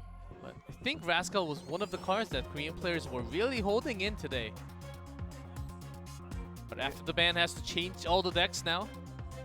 We saw the Rascal being played by OGN Entus with Q-Mills, utilizing that in that 1v1. Of course, it wasn't the biggest reason to his victory, but still got to account for the fact that Rascal is going to be used by some of these players unless it's banned out, just like as we see here. You can see Yu-Gi-Oh! Has to build a deck without the Hunter. Of course, not the most difficult thing to do, obviously, for this guy. And even from the stats, he did not play any Hunter yet.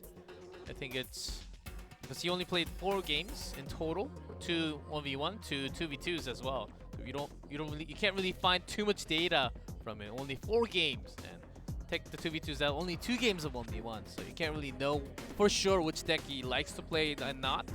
You really have to rely on the information. And in this game, you just want to go safely. What you're not good against, just ban that card right next to you. And then I think that's why we have Rascal and Hunter up there. It's really important because talking about Chashu, or OPG the Skeleton, wants to continue on what OGN Entus has begun, a kind of a win streak of what they can continue into the more success line, into the story they want to tell for this week that they have on their home ground. They want to show that Korea is strong, but Southeast Asia now, with Kick's team not doing as well. That first match getting absolutely dominated, but OGN Entus comes into the second game with Chaos Theory. They want to bring this right back onto their tide. They want to show that Southeast Asia is very much a contender versus the Korean teams today.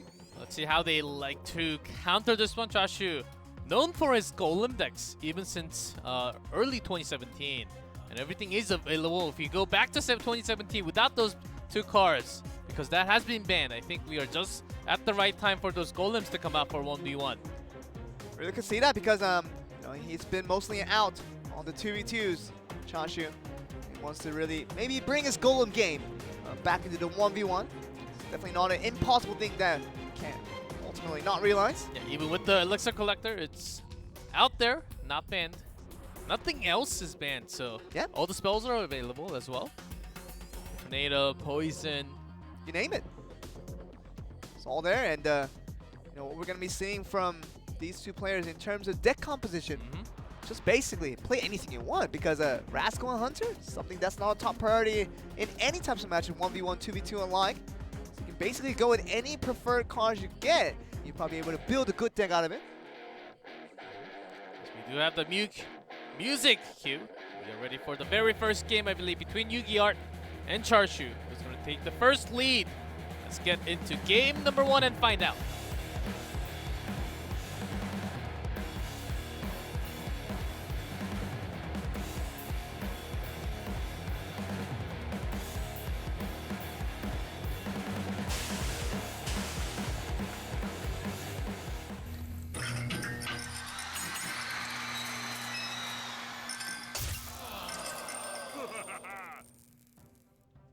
Here we begin. The first game between Southeast Asia's Chaos Theory with Yu-Gi-Oh! On the bottom with Korea, OPG Skeletons, Chashu on the top. Trying to get the first game for Southeast Asia. Haven't gotten a single win, especially coming from Kick's team. I think this very likely hints already a Golem deck from Chashu. Just waiting for the moment. No, never mind. Drops down the Golem Gang to start us off. Just trying to get the zap down from Yu-Gi-Oh to make sure. Yu-Gi-Oh actually wants to take some damage to the left side. Look at Let's this. get 100. Speaking of Golem decks, then we're starting to see another minion. Minion Horde. How can they take care of this? Poison, very nicely done. That's not going to be a problem, but still it's going to take a lot of damage. A lot of damage, actually. Yes, indeed. 1,000 plus takes out the Elixir Collector as well. Yeah, 1456. The Miner taking care of the Elixir Collector, while the Minion Horde was definitely in the tracks there. And it's in the perfect cycle for Chashu against the Golem now. See, Elixir Collector for both sides. Golem right down. Yu-Gi-Oh starts his push already, but Chashu, Golem's very slow. You can actually get value off of the Elixir Collector already, so he drops it right after. Okay, there we go. Gonna just try to make sure that nothing else can come from Yu-Gi-Oh! See, the 3 Musketeers, very much a very direct counter. Look at that damage from all those triple the bullets. Golems go down straight from the damage, only from the 3 Musketeers. Literally, look at the Golem did 400 damage at max. And with the Elixir Collector available, he's on the lead. Look at that. He used the Elixir Collector against 3 Musketeers rushing in. What was that, Yu-Gi-Oh! And he's gonna be down to 566 on the right tower. It was expensive, very expensive move. Only yeah. having the Lumberjack available for himself. Bandit not really the best tool against the push like that. I think even with the cards available for him right now, look at that, Dark Prince and the Minion Horde, can he actually defend against it? He does have Zap, but basically it's going to be tower down already. I mean, the Zap is fine, but you know, how long are you going to keep the Minion Horde at bay? Especially talking about this Dark Prince doing damage as well.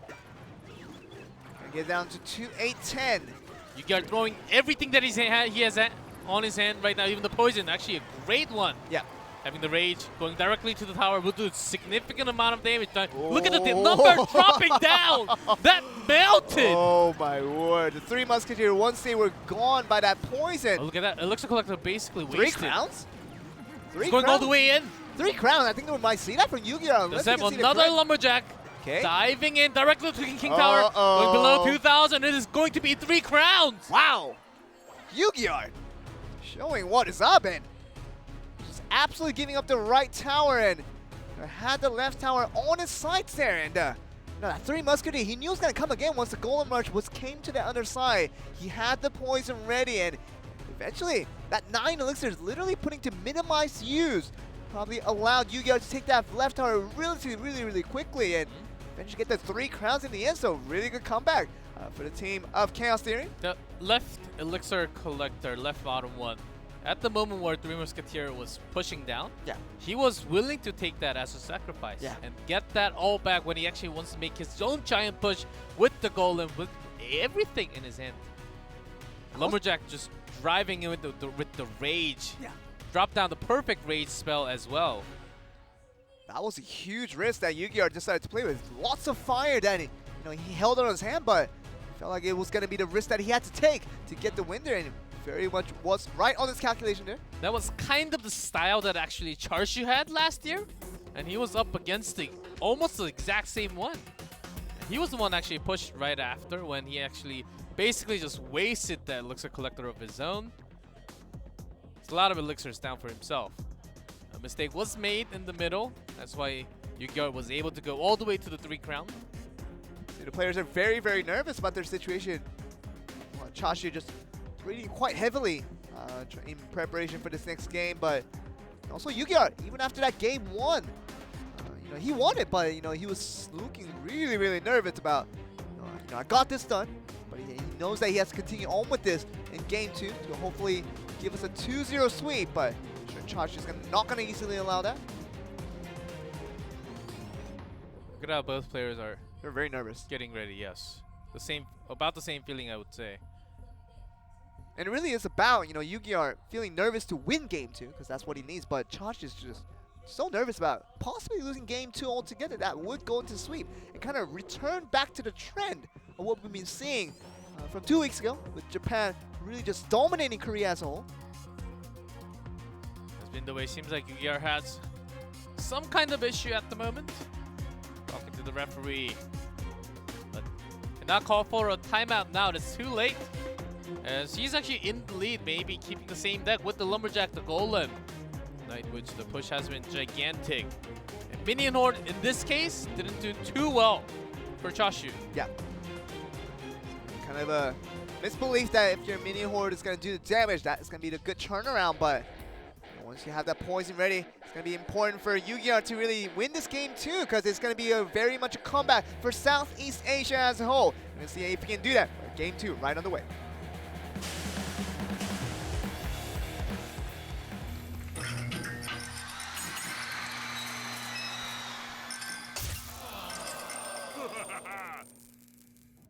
We talk about Korea having a great start to the day with OGN Entus pulling off a very spectacular win, 2-0, 2-0 on both ends to get that win. But Yu-Gi-Oh trying to show that Southeast Asia is not going to die out so easily. It's going to be starting down at the bottom with the Elixir Collector. Ooh, Zap Cycle to the tower only. Wow. Not damaging the Elixir Collector as well. So Yu-Gi-Oh off to a great start, I would say. Okay, the biggest loss of trades there. Giant being used this time around instead of the Golem. So I wonder what he's thinking there, Yu-Gi-Oh. So he's going to be summoning that, trying to make sure he can push all the way to the tower. There's Sparky! Are you serious, Yu-Gi-Oh? Sparky for the first time ever! Are you serious? I saw that, I heard that noise and something sitting here for quite a while here. He's going to make the push. Let's see how heavy of a push he can actually make it happen. And the Wizard, are you serious? What is this deck? Coming in from Yu-Gi-Oh! Very, very interesting here. Very creative one. Zap is available for Chashu again. Once again, I believe he does have the cycle. Okay, one more. Ooh, that was very, very close. One Sparky explosion could have been lethal against Chashu, but he does stop it. Just allow the Wizard. Even the Wizard does so much damage. Two hits? It really was 2 hits all that took. Getting down to 2.0k flat. I think the Wizard came along because of the Minion Horde we saw in Game 1. Great counter against all the air one. Especially with the air units. Wizard will just take everything out with a few hits. I think that's the idea we have behind a Sparky. Oh my goodness. Last thing I expected. Obviously the Wizard. Minions is absolutely melted. With the fireball from the Wizard. The Wizard wants to survive for a long time, but having a hard time with these golden explosions coming through. Poison helping out as well. See the Elixir Collectors being planted on both sides here. Look at that, we have so many structures. Towers and the 4 Elixir Collector. Again a push. A similar start for both of them. Actually Chashu got the late end of it. By starting a little bit late, he may be off to a better start in terms of trading Elixir. See the push coming in from Yu-Gi-Oh! Very much a Sparky Wizard combo. Rage drops on top of so much damage. Sparky doing so much more, even with the Wizard. Gets taken out with the Zap. Oh, second Sparky just for good measure. And let's see this being stopped here. This is really important though. Does get all the ground units, but against the air units does nothing, basically. 2 Mega Minions not being able to stop right there. He has to be careful. He just takes minimal damage. Gonna get down to 19-12. That last hit doesn't come through. So far, he's ahead. Yu-Gi-Oh! Ahead of his opponent, Chashu.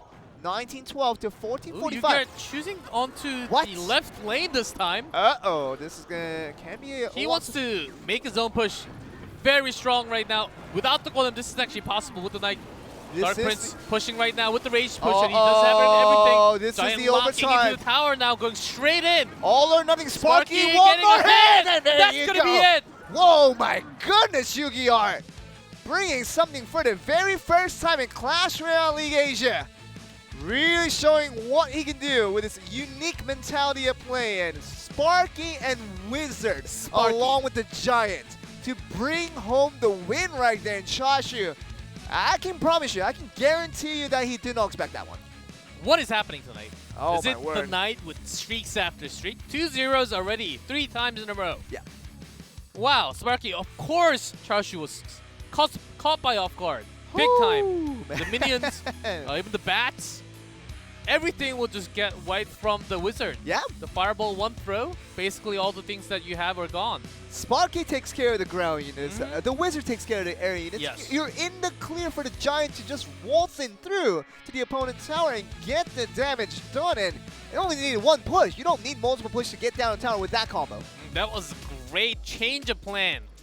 Trying to focus onto the right side the entire time, and once you figure out that we can't really make any changes, and he seems like he's defending it very slow. And look at Yu-Gi-Oh! Just being decisive. He just gave up the right tower for free. That was fine. I feel like he could have handled that just in the way that he wanted this one, but he just went literally for the left tower and just tried to go all for it in the end, and eventually get the crown tower to win out the first game. Has been so effective, and this time with Lumberjack still having that one. But after that, catching into the Elixir Collector of Chashu and going directly to 3 crowns. The greatest characteristic about Yu-Gi-Oh! Is that even when he's behind, he knows how to be decisive in going just straight for the other direction and really catch your opponent off guard. And that's what got both of the victories, actually, because I feel like the right tower, as you see, Yu-Gi-Oh! Was trying to go for that again and again. Did not work out, was stopped by defense coming from Chashu every single time. But in the end, at overtime, he was decisive. Yu-Gi-Oh! Was decisive in switching directions all the way to the left. Yeah. And there was nothing that Chashu had to defend out in a one-man push. Yeah, because even with the push, he has a lot more firepower, direct single tower hits, and the key point here, he has a rage potion. There you go. He can speed everything up so much quicker than Chashu, and Golem is so slow with the units behind the back. Not even contested. Look at this. The push, the speed. Golem is not even right there. We'll get there eventually, but the game was already over at that moment. Yu-Gi-Oh! Lots of smile on his face. Definitely deserving of the brilliant mind that he brought onto this game. Something that is so unique we haven't seen for basically even one time throughout all of Clash Royale League Asia. Chashu getting dismantled about how he was torn apart by all that creativity brought out by Yu-Gi-Oh! There. Yeah, not just his tower. His mentality also melted down along with that tower. The number going down at that moment was absolutely insane. It was almost like we were seeing a 2v2 game. Really we have the 2v2 from these two teams finally. JTB and Trainer Dexter's from Chaos Theory. JTB on the left, Trainer Dexter's on the right here. 4 wins and 4 losses in terms of their 2v2 record. It's going to be up for Chaos Theory. We're talking about the mostly played cards. They're going to be literally similar, the same, with the Zap and the guards and the Mega Minion. Trainer Dexter's the 2v2 player for the team. Also has 12 games recorded. About the same win and loss together. Let's see, but I think that 4 win, 4 loss basically includes a set score in terms of 2v2. It really was a impressive showing of that 1v1 by Yu-Gi-Oh! For his team, Chaos Theory. Now they're just trying to finish strong. Talk about G-Club, you're talking about today being all about 2-0s. Starting from that first series.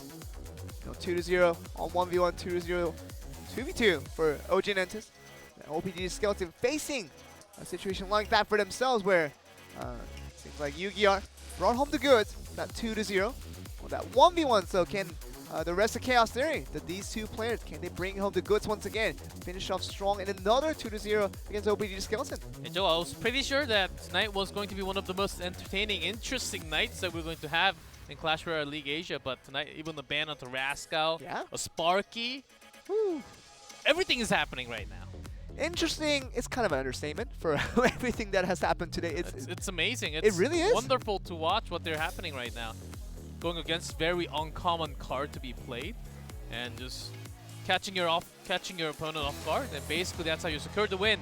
But we do have the usual bans this time. The most common of the bans that can come through in 2v2. You do see the tornado very, very often. You see it banned out on both sides, JTV and Trainer Dexter's. Thinking on the same lines of Uchan and Sungwon. Tornado banned out, so it's going to limit the defense of both the teams. Trying to make that into play. Kind of unexpected from Chaos Theory. Actually, they are the only team that has banned Tornado twice. Twice only in the 2v2. And including all their 2v2 matches. Oftentimes they were banning Inferno Dragons, or some of the defensive units that could just stop the golem. This will be their third time only banning the tornado card this time. So we'll see. You can expect a very common play when it comes to 2v2, but with this Chaos Theory team, common is really not the word used quite widely there. Probably going to see a lot more creativity. Could be in for that one, but Chaos Theory, more importantly, can they bring this momentum into their favor? 2-0, that was brought to you by Yu-Gi-Oh! And really, can they continue on with this with these two players?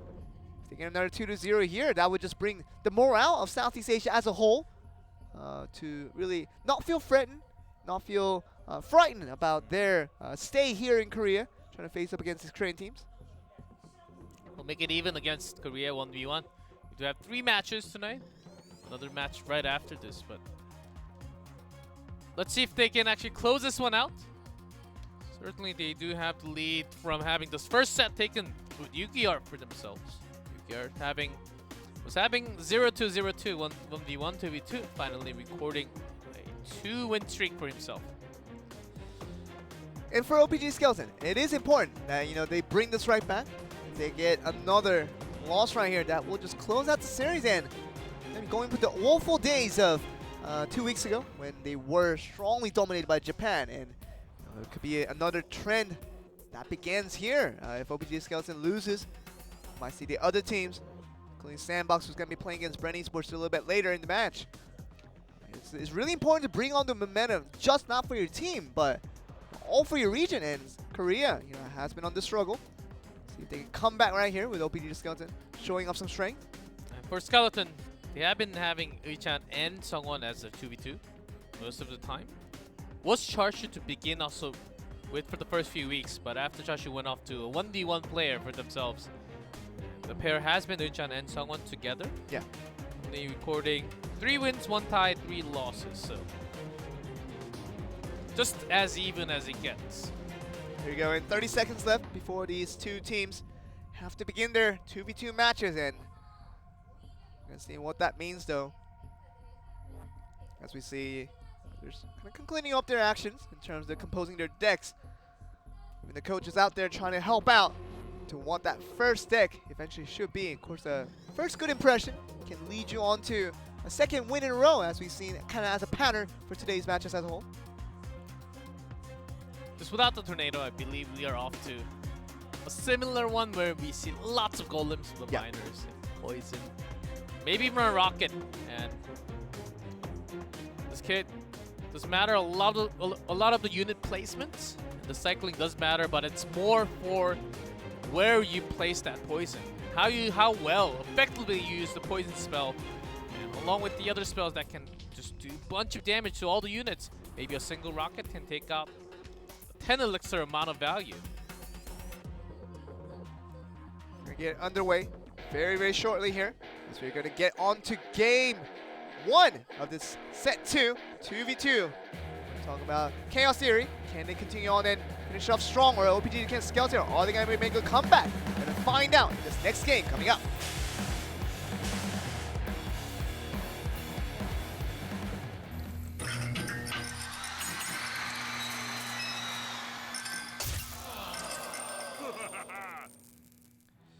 Strong performance by Chaos Theory. That 1v1, 2v2 each here. We already have the balloon and the freeze from Chaos Theory. The winning card for OGN Entus in match number 1. Okay. And compared to that, we do also have a balloon and the rage, even with the flying machine from OPG Skeleton. Lots of spells available for both teams. See the golem being summoned on both sides. A little bit earlier for Uichan and Sungwon for OPG Skeleton. Gonna have that Infernal Dragon on both sides as well, so really equal beginnings here. That's what the kind of expected to be common summons for all these cards here. See the balloon here with the rage. Already about to counter with the freeze. Being torn apart with the Infernal Dragon. No zap to actually stop that damage. Golem does get apart already. Here comes a miner who should be doing the most damage to the tower. See the balloon on the right side though for JTV and Trainer Dexters.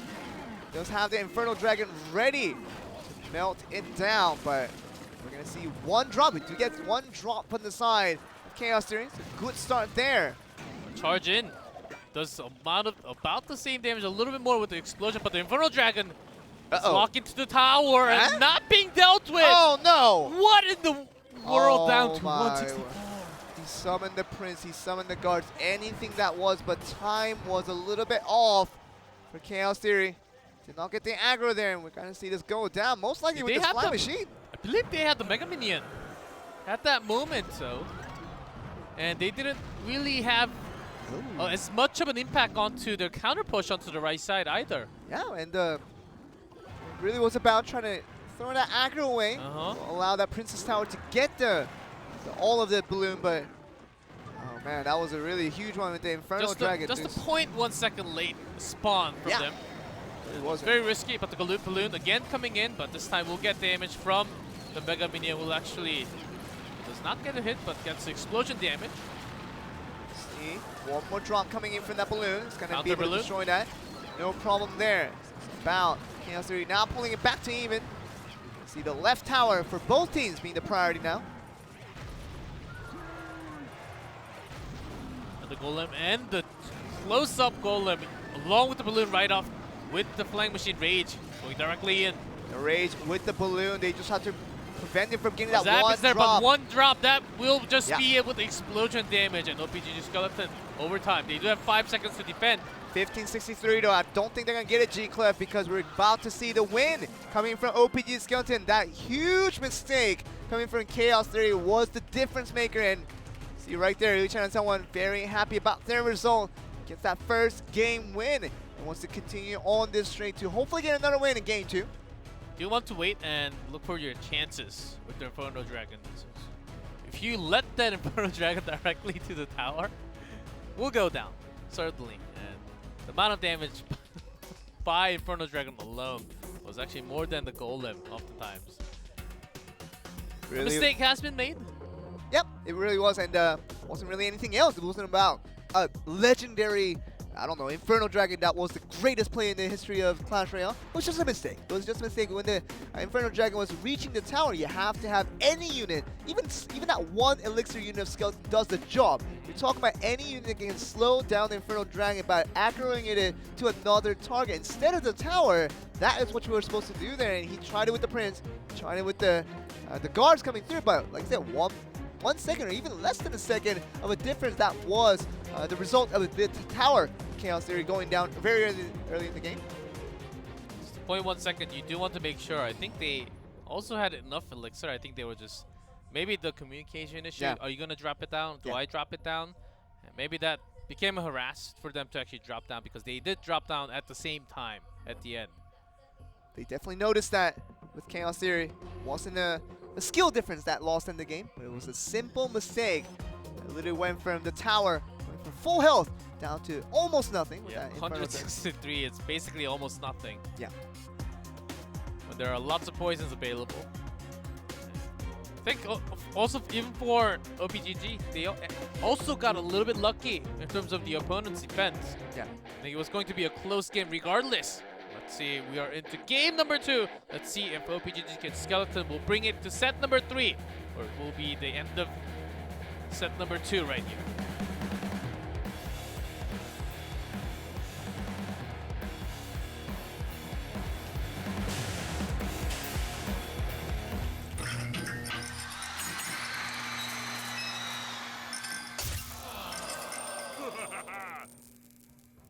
Here we go after losing out that first game with JTV and Trader Dexter's. Chaos Theory wants to make sure they avoid making that same mistake again. Certainly a different one with a rocket this time. Still a golem-based deck though. Definitely see that, but see a defense starting off for OPG Skeleton. They're not going to have their own golem to start us off. Okay, so we see the indication on the icon is going to be a Lava Hound based deck.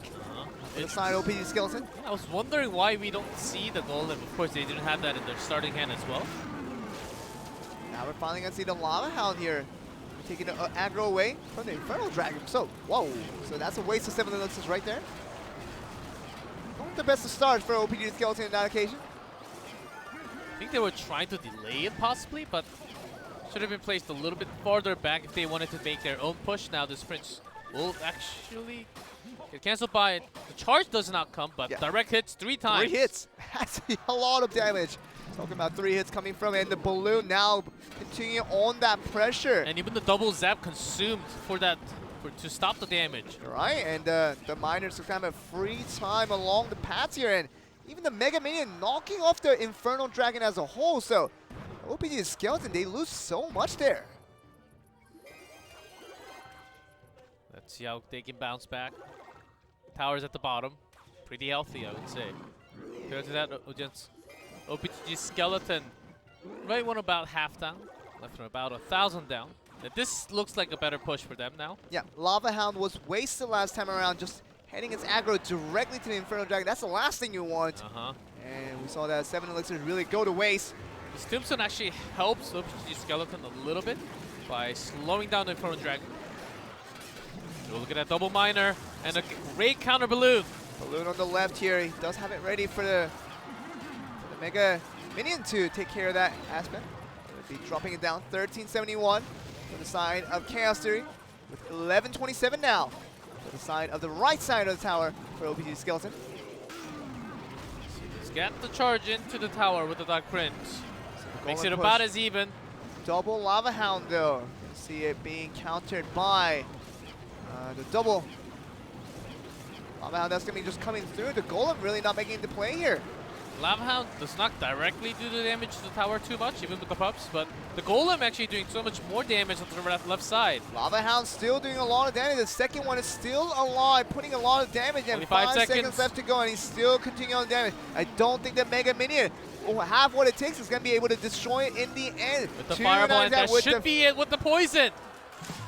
OPG Skeleton bringing it right back, and seems like 1v1 was a struggle for these guys, and Yu-Gi-Oh! Pulled off the creative strats, but 2v2, they bring home the goods, and they're here once again to play, and OPG Skeleton gets that 2-0 win on this 2v2, now bringing it back to the ace match. Look at that, the first ace match, but for now, we are having 2-0s again and again. And 1v1 went for Yu-Gi-Oh! From Chaos Theory, but 2v2, OPG Skeleton strikes back with their own 2v2, 2-0. Korea Strings staying very strong here. OPG Skeleton really not letting the hopes down for the Korean community who's been cheering them on for this long of a time. And Chaos Theory, they feel like they had it in the bag after winning that 1v1. Just a 2v2 win could have got them in the sails of getting a victory over the Korean team, but not this time around because 2v2 was a struggle for the duo that came from Chaos Theory in the end. I wonder who they're going to bring up for the ace match, but before that, let's take a look at the highlight a little bit. This was 2v2, of course, with the Tornado Band. First one, a little mistake. Look at that. Yeah, that was it. See, look at Prince and the guards being dropped right after the connect. Yeah, so it was a disconnect in communication, which is so important when you talk about how to win your Clash Royale games, but more so in 2v2, and saw how that really resulted in Chaos Theory almost winning out that one, but you know, that early mistake cost them so heavily that this balloon push right here could not be stopped in time. Seems like balloon is a lot of the key cards for 2v2 right now with the golden pushes. Can you really stop their balloon against so many spells? Even the minions does the job sometimes, but not all the time. It has to be much more consistent in a way. I wish we had something like guards that can fly, you know, with shields. Because they always get taken up by a single arrow or a fireball. I mean, Mega Minion's kind of like that. It's really tanky. Yes. It's really tanky with doing a lot of damage over time, but it's only one unit though. I do get what you're saying, Ajikwan. I do get what you're saying. I know what you had imagined in your head, like guards suddenly flying in the air. Yeah. Flying, yes. Flying skeletons with armors. Flying. Let's go. With 4 elixir summon right there for you guys. Great idea, Supercell. Just keep the ideas open on there, but you know, it's really important. Let's get back to the games because it's not quite over between the two teams. Yes. OPG Skeleton looking like they were going to go down to the side of Chaos Theory and make this kind of a regional clash with this conference division. even. Thought it would be 1v1 situation, but OPG Skeleton, they pull back strong. That 2v2 really showing what is up, and they're back to this ace match, and just that one player is needed. Out of the 3 players that have been played already, I imagine for Chaos Theory, it might be Yuki Art once again to show off more creative strats to win out in this game here. That depends on if he has that creative strat. He already used 2. Does he have more? With the Rascal Band last time, is he willing to use that card for himself? I think that's a very risky move to actually ban that out again and go out to the ace match, because all these players and even the opponent got to see what he likes to do. So he should be ready, not really being off guard and thinking, oh, I got this under control. There might be something else like Sparky again from Yuki Art. So don't think he's the best option, but it's still possible if you wanted some upsets for your team. And really, he's the one that won out in the end, 2-0 against his opponent. Of course, it's mostly about not really outscaling your opponent, but really just out-preparing your opponent and just having the right cards that would surprise your opponent into a way that they had no counters for all the things like the Sparky, that giant, everything involved in it. And you're going to get to see who the player is for these ace match. Most of the time it was JTB from Chaos Theory, and sometimes Uichan from GG Skeleton. It is going to be JTB. Though he came out for the ace match, sometimes even just for the 1v1. Of course, as you can see, not really having the best result. Losing out every of the games that he plays so far in this Clash Royale League Asia. 1v1, losing 2 games, and 2v2 tried 2 times, but lost all 4 of the matches. And JTB strike back and finish with finally marking that 2 win for the team. I think ace match having a lot of pressure, but compared to Yuki Art, who was actually very, very nervous on stage, I think JTB is feeling the comp for the moment.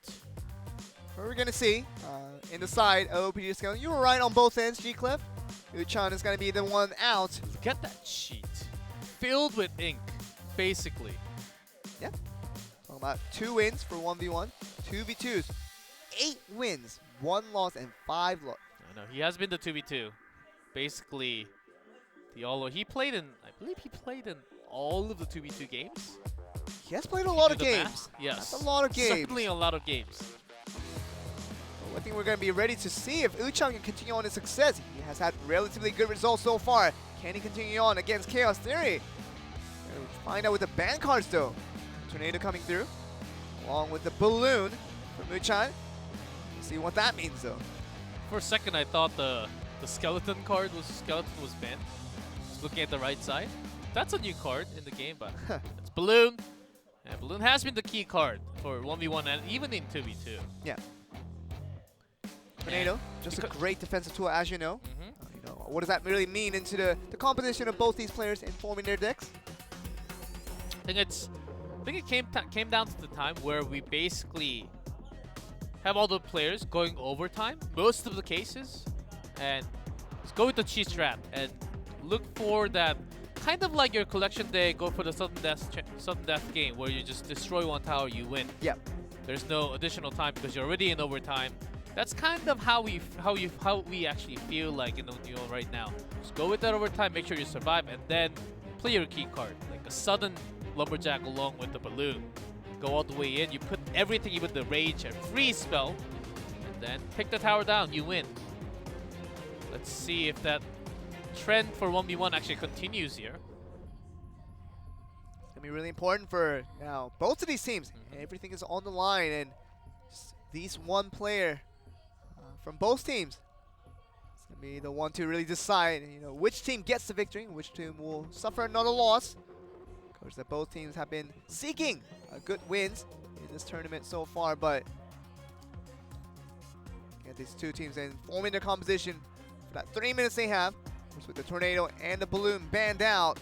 I think with Sparky, we basically have every single card played in the tournament. Did we see a bowler before? I don't remember seeing a bowler. Maybe bowler could be the last one. Okay. Or of course cannon. Cannon was not. No, cannon was not played yet. Will never be played possibly.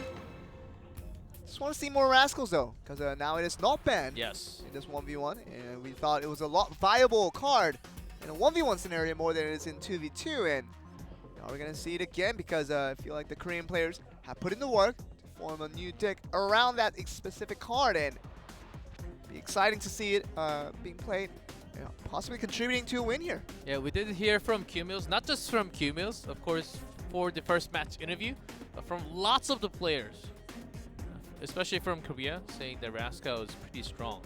Very, very strong, and if you do not have a log, you may actually have to use a fireball onto it, and you will be wasting a lot of your elixirs that way. And log is not really the most common card, and you don't really know what you're up against at the moment. Do you really put in that log? Just thinking that, oh, Rascal, very likely, so let's put in a log. It really is. You know, log is a little bit more often played, but I feel like the other spells that are usually not played is also direct counters against the Rascals. Of course, log being one of the key spell that counters the Rascal, especially the girls in the back. But the log, in addition to that, there's arrows. There's a poison, which is a lot often used, but it's a lot of elixirs being used just to knock down the two girls in the back, with the front boy still looking very strong to charge in first team. Those Rascals came into the arena, destroying everything right now. I think Supercell did the right job to actually name them Rascals. They do fit the naming. But I think we're ready to get into the game, G-Clef, to see whether OPG Skeleton or Chaos Theory are going to be the ones to take home this ace match. We're going to get on with game one. Let's go.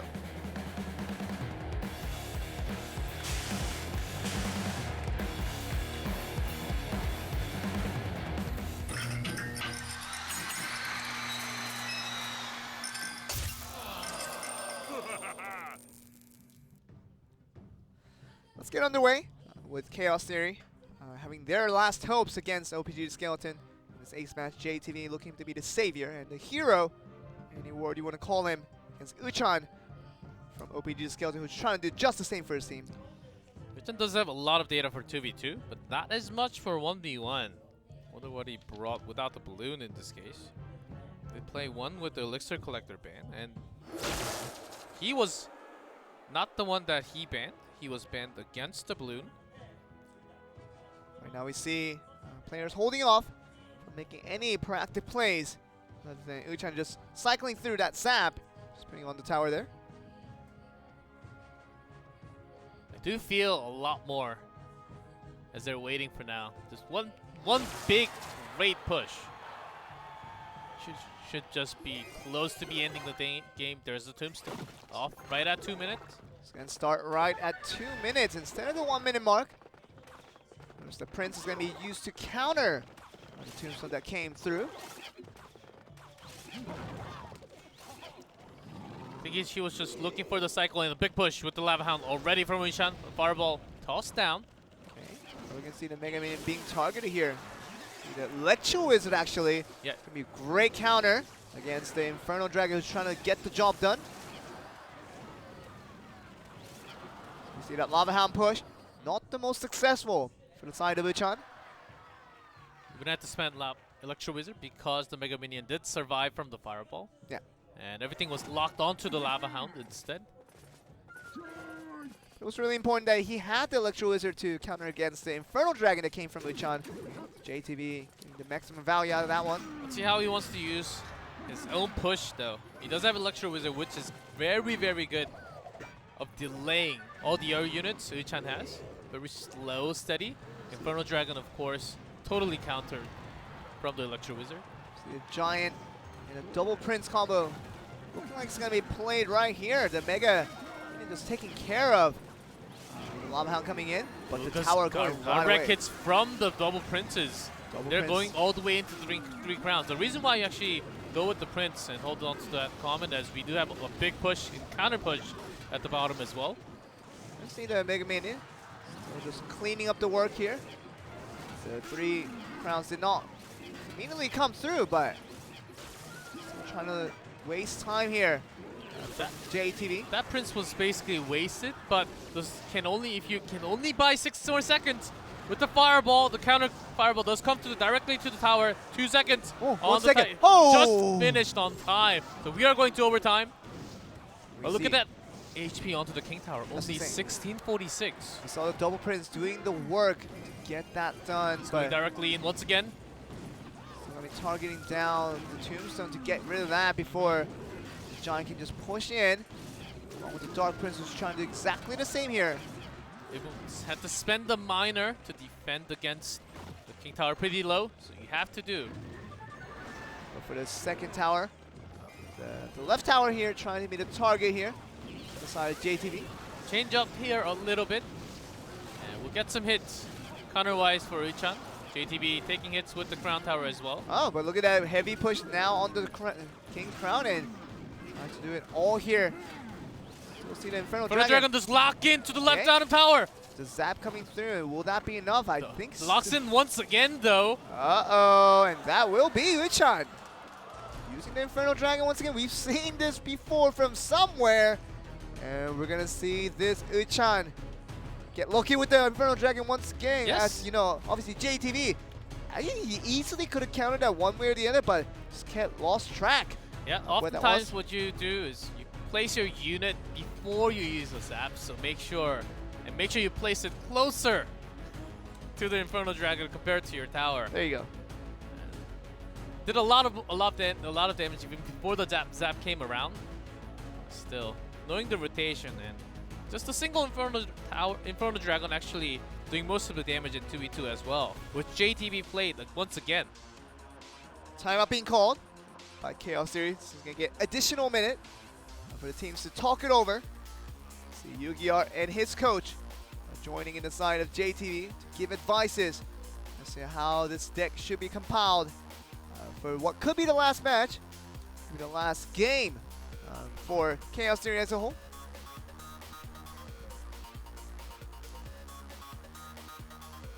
A lot of people still don't understand exactly why you place the princess behind the golem. Is because they actually, I guess they're strong enough or fast enough. The horse is fast and strong enough to actually push those golems, even the giants, to speed their push up. They actually travel so much faster with the right push. Does not happen all the time. You saw the double prince, the whole role of that is that the normal prince does single target damage, while the dark prince can take an AoE. So in the track, so trying to take care of multiple targets that's trying to defend against a giant or even the golem. You see that push working so effectively when the princes aren't accounted for. We saw that the push coming through for that first tower and eventually almost went for the King's Tower as well for JT, but could not defend his own second tower, which went down to the Infernal Dragon in the end. These great camera shots of both teams. What they have prepared, just lining them up right now with the timeout. Having that extra minute for both teams. 30 seconds left for both the teams to finalize their deck composition to see if OPGD Skeleton, can they just finish it off? And get that one more game win to close out the series with a W on the board. And more importantly, W for another team in Korea. So it will be a second in a row, which will be very, very good for the morale of this region. So it's up to Uchan to see if he can get done, but JTV is going to be looking for the comeback here. Time is up. Count is already over. I believe the games are ready. It could be the final one. If Uchan brings the victory, the final one, he will win the match. But can JTV bounce this back? He still needs 2 more instead. There you go, and we're going to be slowly ready into this game because talked about this possibly could be the last game for Chaos Theory. They cannot win this one. JTV, all the pressure's on him. See if he can pull through and get the win. I think we're ready for this eventual, could be the last game for Chaos Theory. See if JTV can pull us back to game 3. Or if it's going to be Uchan finishing it off. Let's get into the game.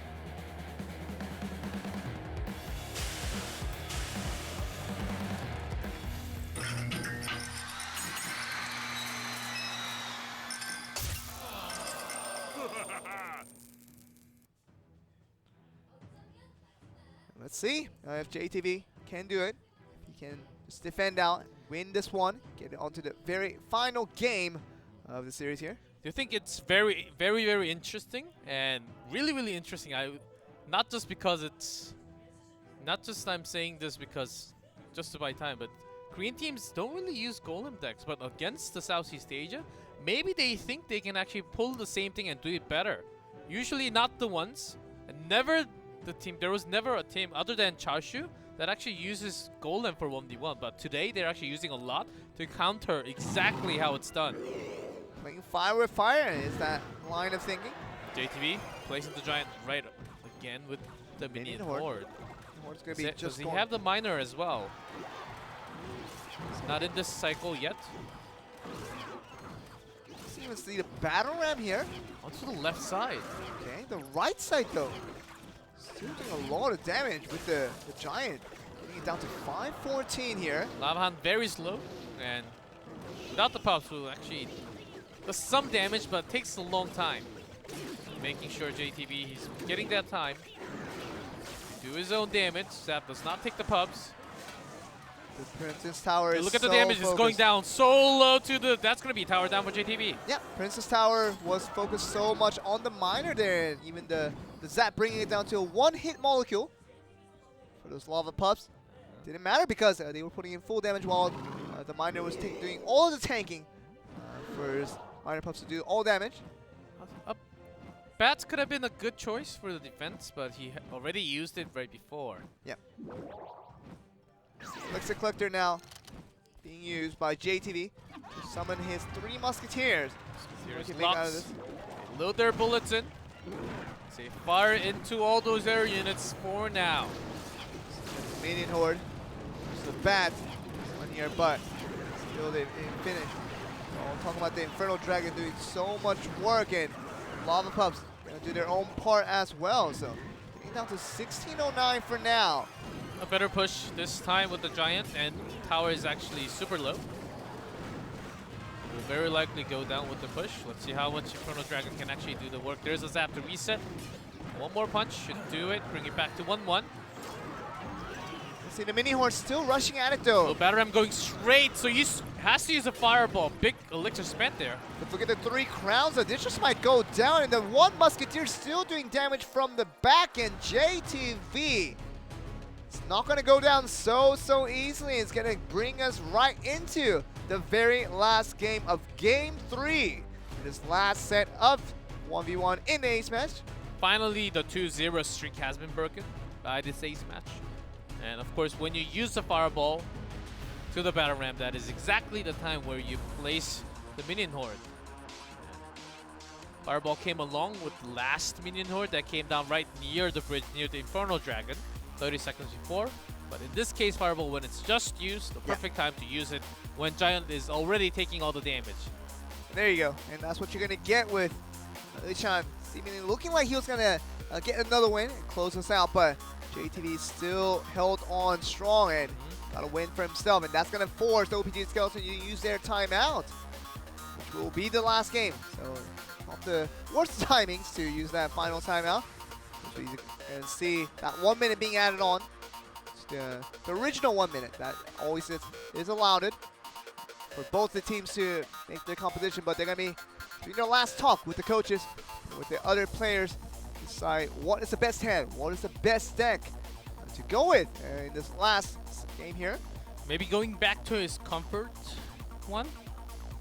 The golden one, of course, with the Lava Hound, the heavy pushes, has been working as well for the Korean teams, but is that really their style? Weeks before, they have really not shown anything like that, but just against the Southeast Asia today, really showing a different style for tonight. So far, not a bad result.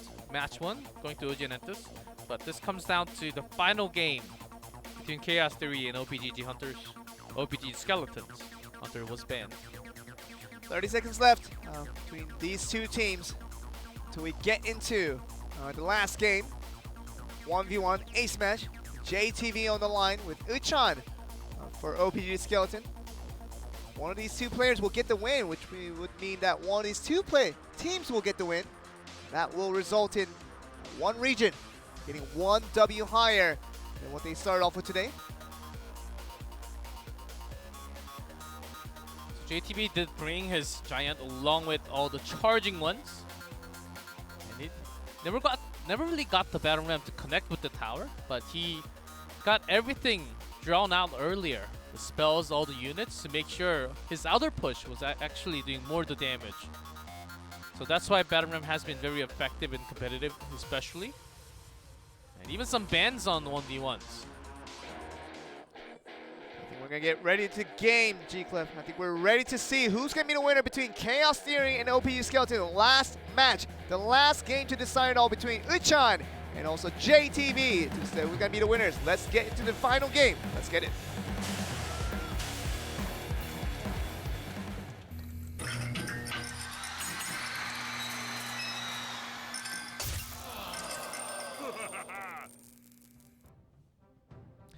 JTV trying to finish off strong. Did start off a comeback here after losing that game 1. Won that game 2. Yeah, you talk about that. Elixir Collectors being planted on both sides. So similar line of thinking for JTV, and Uchan does get that first draw. Yeah, they don't want to go all the way to the overtime. They want to finish it quickly. Look at that. Golem with the giant. Again, JTB having a similar deck from before. Look at this though. He's stopping in here. The minion doing a very good job. You saw that double duty zap right there. Stopping the Battle Ram from charging and also stopping the bats. Trying to counter the minions. Very nicely done there. Very good trade, but Golem will be having a better push. Even Minion Horde comes down for JTB for the defense. Golem will actually get a few hits onto directly the tower. Battle Ram going down to that mark, not strike into the tower.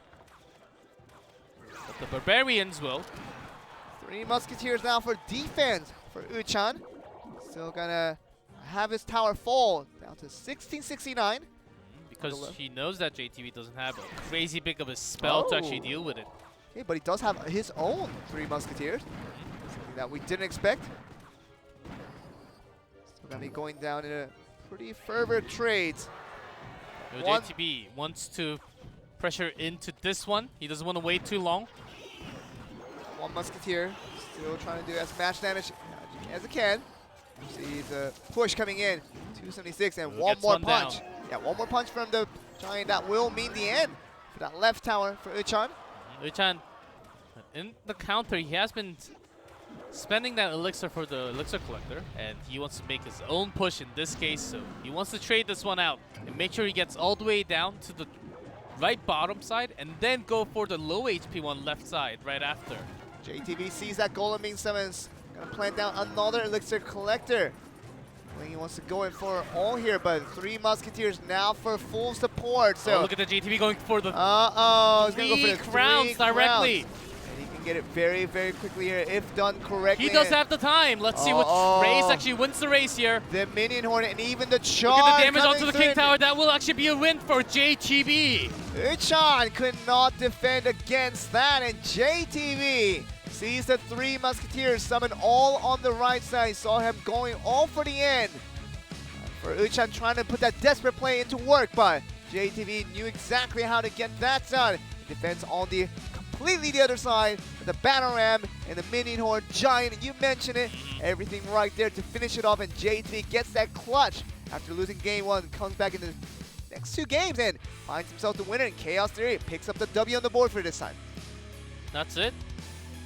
What an incredible finish to this match number 2 between Chaos Theory and OPGG Skeleton. How we actually handled the Golems.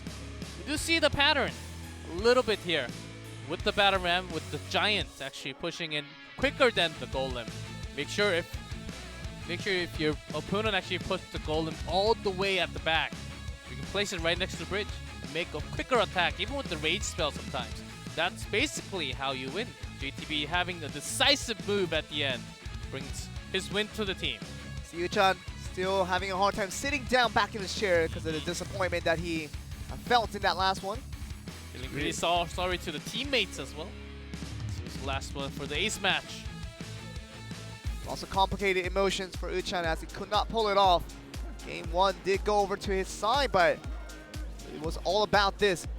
Game 3, just game 1 starting it off so strong for him, and it felt like, you know, Uchan knew how to get the victories here, and the end became all about this finish with these lava pups. He barely got this tower right, probably like 0.2 seconds before. get the way of defending. Chan. He makes his own push right after, with all the units combining. Infernal Dragon, that's literally it. And Chan, this is how he gets the second game. See Zap, Prince right after. A bit late on your fingers there, JTV.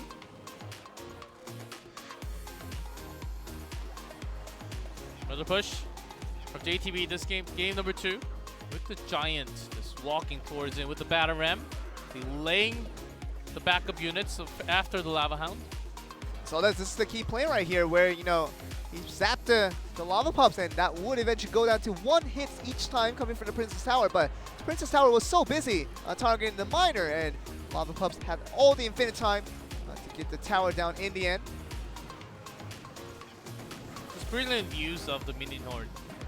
And what you get after, once you lock into all of your major pushes, but you have so many units pushing that King Tower as well. Uchan was caught in a trap where he couldn't go back. Look at that! That was actually 3 crowns. He actually took the Princess Tower on the left side as well. Yeah, that was really important, and thought it would have just been a 2-crown win. More importantly, that was about domination of JT. Saw it in the second right here. Left tower went down really, really quickly there with that punch from the Giant. This was a tough moment where you basically sacrifice your Princess Tower for a King Tower. Yeah. I would do that any day. No questions needed, JTV. He knew that he had that one secured. But we're going to go on to a translation with the interview to see how the winners from Chaos Theory felt about that last game. 오늘의 두 번째 매치 카오스와 OPGG의 대결 함께 하셨습니다. 그 결과 카오스가 멋지게 승리하며 오늘 동남아 팀이 첫 원정에서 처음으로 승리를 가져가는 쾌거를 이뤘습니다. 자, 그럼 카오스 팀의 유기하트 선수와 함께 인터뷰 나눠보도록 할게요. 안녕하세요. Hi. 첫 원정에서 한국 팀을 상대로 승리하신 소감 한 말씀 부탁드릴게요. So this was your first overseas match against Korea, and you won the game. So what are your thoughts? I feel super excited that we won. We spent a lot of time practicing, but like during my game, my hands were shaking because I was so nervous. 이겨서 너무 기쁘고 이 게임을 위해 정말 많은 준비를 했었고 아까 게임 중에는 손이 너무 떨리더라고요. 네, 그동안 유기아트 개인 전적이 전패셨는데 오늘은 1대1에서 승리를 하셨어요. 어떤 준비 과정이 혹시 있었을까요? So this was your first win for 1v1. Yeah. So how did you prepare for this? I just played what I felt comfortable with. After he banned like the hunter and I saw what the bans were, I'm like, I'll just play something I'm more used to. 좀 편한 방식으로 게임을 이어나가려고 했습니다. 그 밴 카드를 보고 내가 오늘은 좀 편한 방법으로 플레이를 해야겠다라는 생각을 했습니다. 네, 승리 후에 굉장히 좋아하시더라고요. 오늘 아마 되게 의미 있는 날이 될 것 같습니다. So I believe it was really meaningful. That today is really meaningful for you. Yeah, we saw you cheering and like laughing. Yeah, it definitely was. 네, 정말 그랬습니다. OPGG의 차슈 선수가 1대1에 처음으로 출전을 하셨는데 예상하셨었나요? So Chashu came out for the 1v1. Did you expect this? No, I was expecting Jin TV. When he came out, I was a bit nervous because I wasn't as well as prepared as I think I should have been, but I'm glad I won. 네, 진 TV라는 선수가 나올 줄 알았는데 그래서 차슈 선수가 나왔을 때 굉장히 떨렸는데 그래도 잘 이겨낸 것 같습니다. 첫 세트에서 기존과 다른 스타일인 분노 마법과 스파키를 들고 나오셨었는데 꺼내게 된 계기가 있을까요? So for your first match, you have took out Rage and Zap Machine. Do you have any reason for that? I think that was the second one, and I played that one because if he played Three Musketeers again, it would have been a hard counter. If he played Golem, I would have won. If he played Expo or Graveyard, I just thought it was a good choice.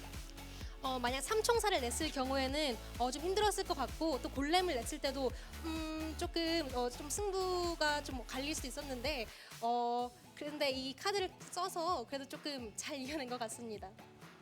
네, 오른쪽 진영에서 계속 대전을 펼치다가 갑자기 왼쪽으로 바꾸셨어요. 혹시 그때 심정이 어땠는지 굉장히 궁금하더라고요. So you were attacking the right tower, but suddenly you turned into the left one. So we are really curious, like how did you feel when you were doing that decision? When I was doing that decision, I thought it was like the same song, same dance. If I kept repeating, I was going to lose. And I had rage, which I thought I'm just gonna beat him, like rush him as fast as I can. 이걸 계속 반복하면 계속 똑같은 결과가 나올 것 같아가지고 분노의 마법도 있겠다. 그래서 좀 과감하게 결정하게 된 것 같습니다. 네, 아주 멋진 승부사를 띄운 경기였습니다. 내일 샌드박스와의 대결이 있는데 각오 한 말씀 부탁드릴게요. So tomorrow you will be competing against Sandbox. So what are your determinations? Hopefully we do as well as we did today, and that's all you can really hope for. 네, 오늘만큼 정말 잘했으면 좋겠고 정말 좋은 경기 치렀으면 좋겠습니다. 네, 멋진 경기와 인터뷰해주신 유게하트 선수 감사합니다. Thank you. Thank you. So that was the 네, interview 한국 원정- with of course the Zap Machine Master with It's called Sparky. with the Yu-Gi-Oh! Of course, anything you want to call that. It's a Whatever big brings you zap. to win. Whatever brings you to win. Zap Machine sounds like a good. It's a big charged up zap into one big blast, right? There you go. You know, whatever it takes, But I think we're ready to really see, what we're going to be bringing for the next matches to come. We're going to be trying to see, because the next match we're going to have Bren Esports and obviously with Sandbox and see what they can do. Because I think after a short break, we're going to get on to see what they can do. So, we're going to be on to a break and probably just be back on the next one here.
Welcome back, guys, to Clash Royale League Asia. We're back into the action, and we saw the action between Korea versus Southeast Asia. It's gone both ways, with one region getting a win after the another. We're down to the third set of the day here. We're going with Bren Esports and along with Sandbox, but there's an interesting story to tell in terms of Bren Esports' attendance here today.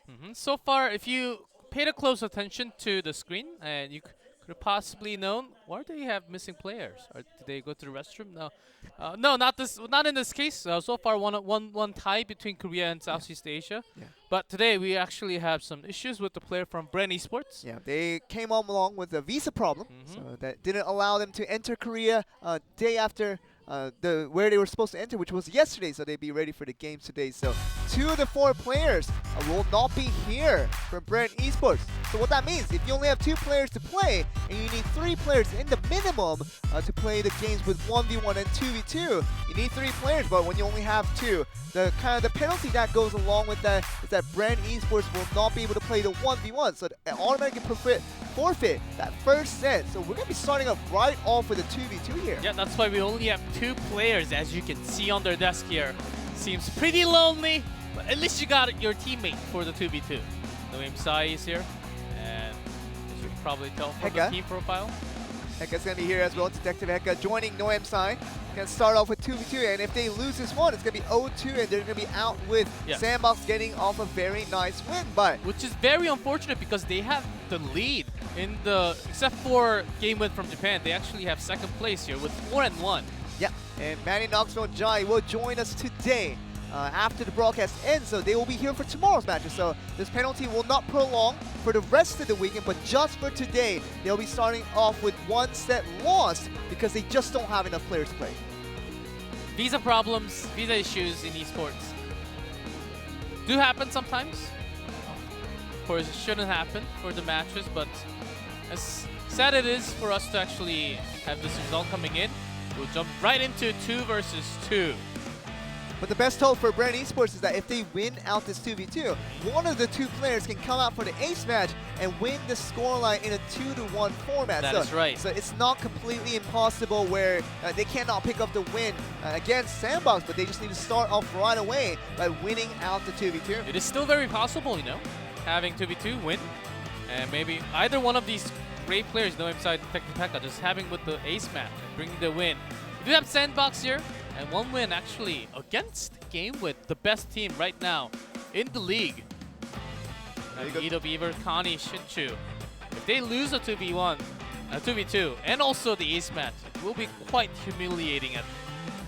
I mean, they are down at the last place with getting 1 win, kind of ironically against the best team in the league with us Game with, but they did suffer that 4 losses in a row, and really couldn't fire back after that. And Sandbox looking like one of the weaker teams so far coming in from Korea. Maybe out of the whole tournament, but going to be going up against the best team that we've seen from Southeast Asia with Bren Esports.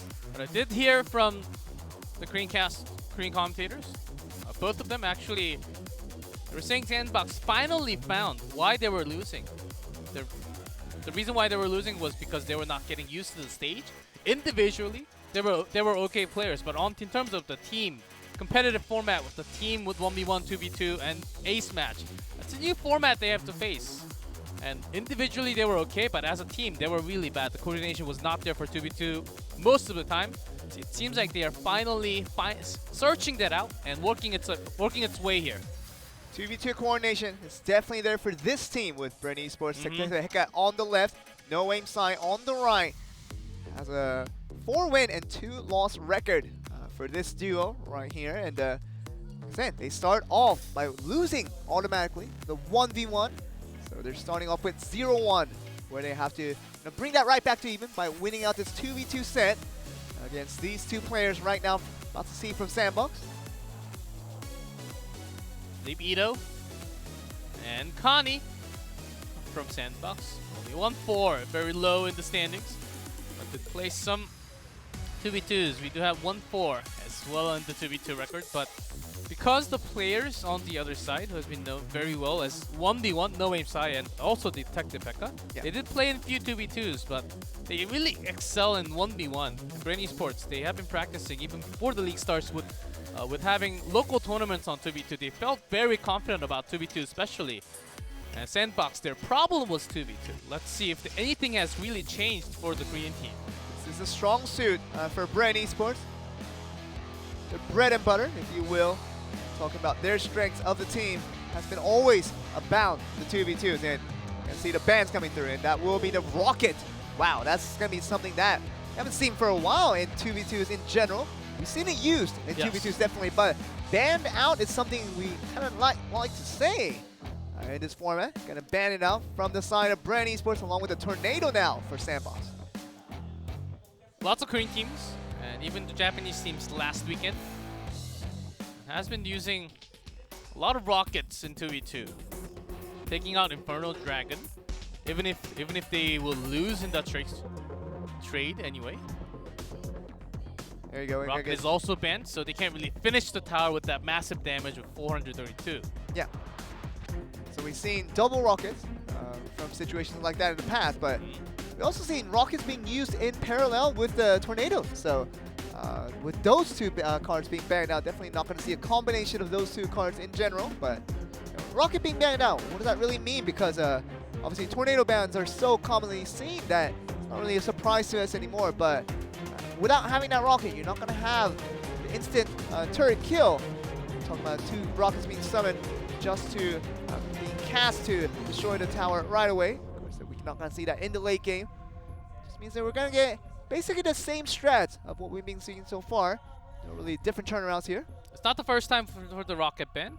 Detective Pekka and No Aim Sai, when they're paired up last time, they also banned a rocket. Of course, recording in 2 and 1, 3 games played.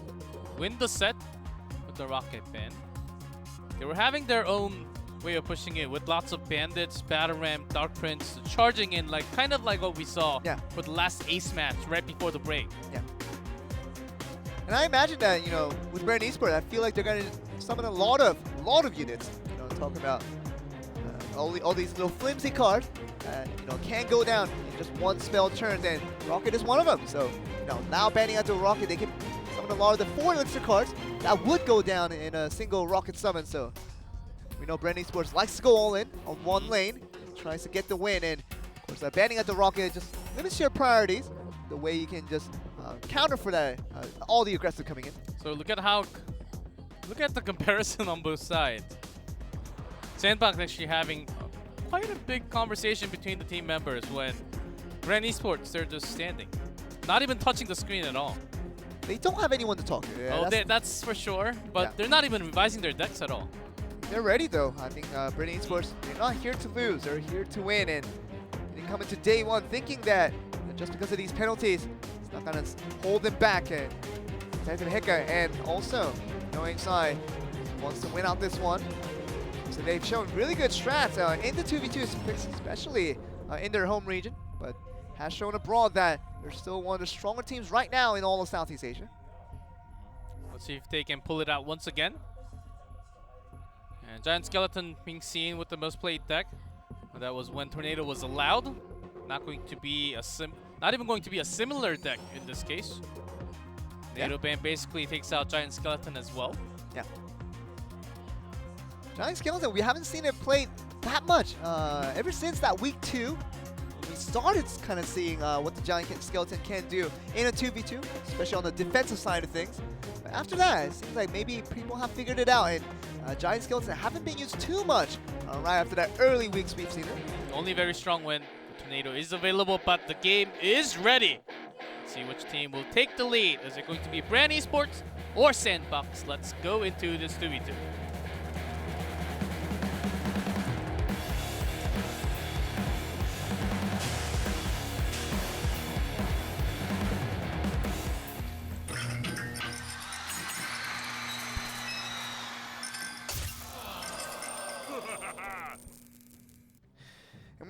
begin this first game in this 2v2 with Bren Esports, No Aim Sight, and the giant Detective. skeleton and clone.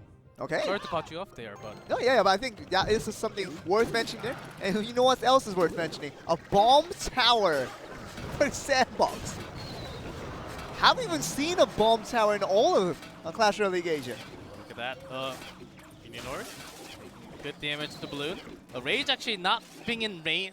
Miner actually not being in range with the lumberjack rage there. So could have been a lot more damage, but of course the bomb tower. Yeah. Possibly the first one. Could be, and you can see it mostly against. Oh, giant skeleton now being summoned here. No. Bomb tower can do a good job. Is that clone as well, or another giant skeleton can be used? Bomb tower now available to play. It's gonna throw it down. The golem, but you see the graveyard and the poison combo from the side of No Aim Sight into the heck out for Bren Esports there. Some damage. Bomb tower actually has very, very high HP. Yeah. You can't delay for a long time. That was a perfect defense there for Sandbox. On that golem push. Even against the graveyard was pretty good with it. Let's see Lumberjack getting thrown out again. And at that range, Rage will not be caught with the Miner. Yeah. The guards took it away. Fireball being used against the flying machine there. Should end the tombstone. This time Balloon. Can they actually make it all the way? Oh, Freezes the the freeze. board. Okay. Straight. See. Going One straight drop. in. Oh, Does it not doesn't get to connect. one drop, but that was really, really Look at crucial this there. horde. Minion Horde coming in. Look at that Electro Wizard. And the Zap to take everything out. The Miner even doing damage, but a lot of elixir spent by. Yeah, exactly what I'm talking about. Bren Esports invested so much into making sure that balloon will get a drop or even two. But no drops coming through for Bren Esports, and that's going to be a huge loss of trade. In terms of the elixir they were trying to get in that occasion. Again, the Miner. This time actually brings the Prince all the way to the other side. So we'll not line up with the Golem in this case. The guards just trying to defend out. Much better from Bren, actually. Gets the bomb inside the poison, along with the graveyard. Another freeze onto the tower. Golem going directly. No balloon this case. Getting blow up right here. The Dark Prince still doing a lot of work though. 12-24. The count, but see the Prince just guarding out against the Miner. Double giant skeleton. Just make sure you can't get it that close. They want to come all the way. The Miner gets blown out with even with the fireball. They just have to spend a little bit more to that tower. 380. 380 now. Just trying to get rid of that giant skeleton before it gets anywhere close to that tower, but still suffering a lot of loss now with Bren Esports. 380 on the clock. Off timing with the Lumberjack with the graveyard, but skeletons are not dealt with. They want to do their own push with the Miner. Yeah, that's going to be the Miner. Let's see the timing. Going to finish up with the poison, and that will be Bren Esports suffering a loss there as Sandbox picks up that first win on that game one. Now only one game away for Sandbox to finish off this series here. Because they couldn't have another player for 1v1. Sandbox already has set one secured for them. And another win on 2v2 will basically be match over already. Detective Heka and No Aim Sight, they had a strategy going in with the golem push with the balloon as a sneak. Also even had the freeze to catch their opponents off guard, but Sandbox did a very, very good job of kind of coming up with unconventional defenses. We were talking about earlier that giant skeleton hasn't really made an appearance since week 2, and you see it right back here in week 5. You also see the bomb tower. Talk about that high HP defensive unit with that structure, and did a very good job in a couple of the pushes that where Bren Esports could have had something really, really big there. I think we're seeing a good trend, and Minion Horde actually being a key card. Yeah. And against the balloon, also as an offensive use with the Rage. This time they used the Lumberjack instead, which was not lining up with the Miner at all. The right side or the left side. If the Miner was in the Rage to do more damage to the tower directly, I think they had better chances of winning even before too much overtime. Bren Esports down 1-0. Can they actually come back into this game? It's going to be very important for these guys because they lost out the 1v1 kind of automatically. Not having a third player, as you said, with two players lacking from today's games due to visa issues. just means that Bren Esports has to keep their heads up. They have to think that everything is still available. Everything is still a possibility for them. They win 2 games in a row now for this 2v2. That will get them into the ace match, which they have to go with another 1v1 series to make sure they win out this one. But it's going to be the important one right here. Could be the last game of the night if Sandbox picks up a win against Bren Esports in this 2v2. And see who gets the win. Who's going to get the closer? Or are we going to see Bren Esports still stick it out? We're going to find out in this next game yet.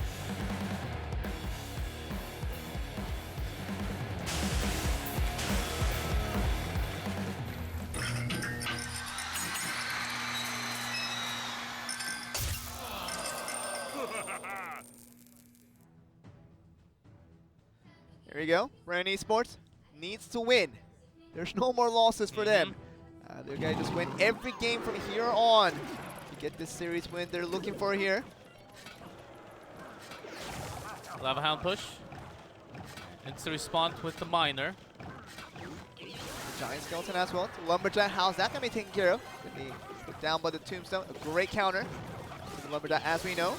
Lumberjack, if left alone, will do so much damage to the tower. Very quick attack speed as well. Double Giant Skeletons though. Just trying to make a They rush. do have the clone once again. Yeah, and they're going to just try to going rush towards that tower. It's in range of the damage with the explosion. Okay, you see it slowly bring it down. 1,000 damage just like that. And one more series of 1,000 damage. And look at that. Second one does not connect. Okay. Gladly for Bren Esports. That was close. If the second one actually connected, I think they were about to use that clone spell as well. Oh yeah, definitely would have been. Whew. See another Lava Hound push for Bren Esports. It's really important for them to make sure this one pushes as effectively. 1733 now, with so much being invested now. Skeleton Barrel as well. That when it lands, will be connecting with the poison, so getting deleted. The clone now coming in. See that very brilliant use of that clone with that skeleton, just making sure that explosion damage destroys all of the things coming through on that Lava Hound push. Damage is Inferno Dragon as well, so we'll be coming down very soon as Princess Tower locks onto it. Great bats.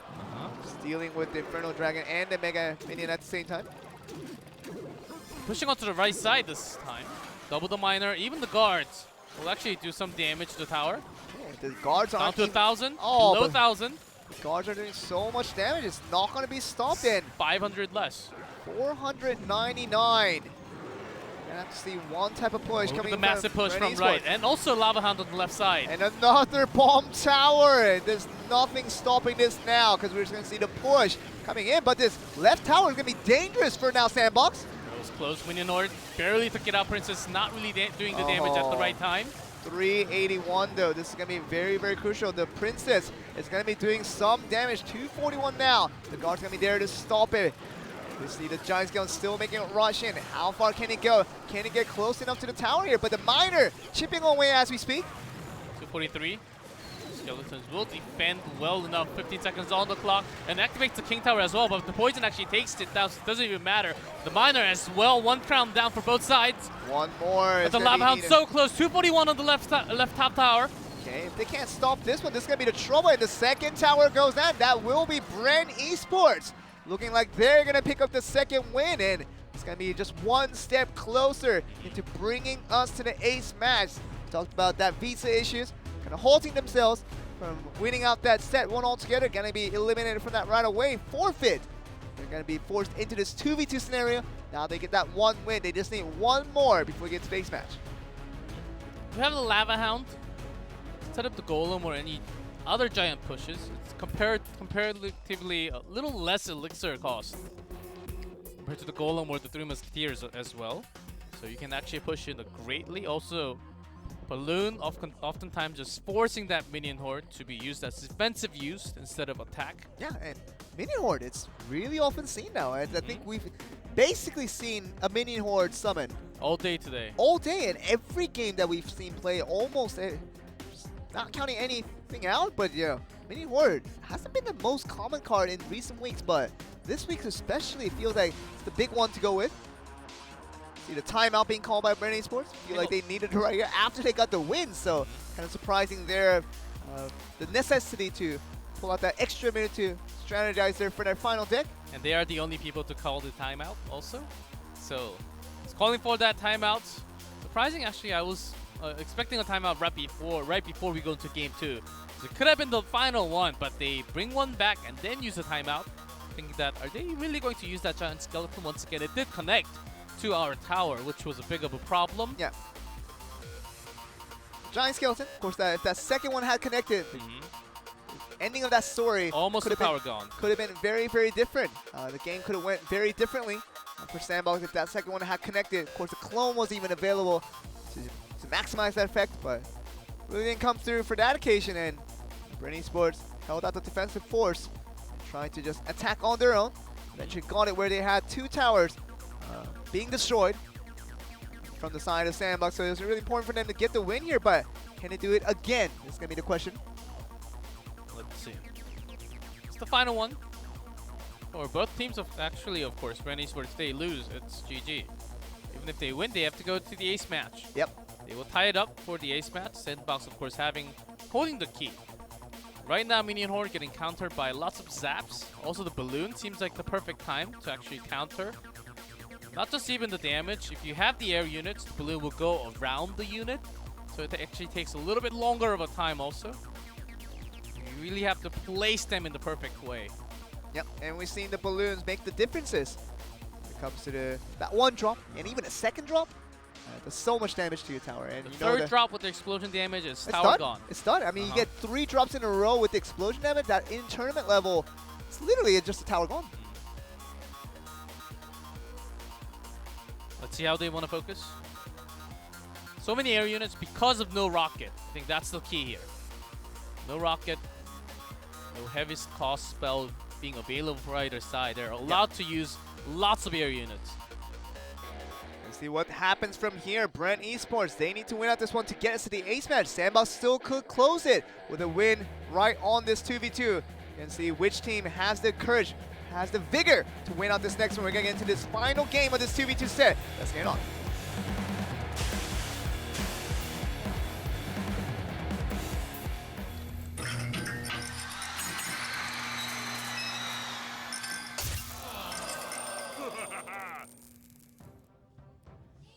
No aim sign. Detective Heka did what it took to pick out a win there. Look at those cards. Inferno Tower, Sandbox.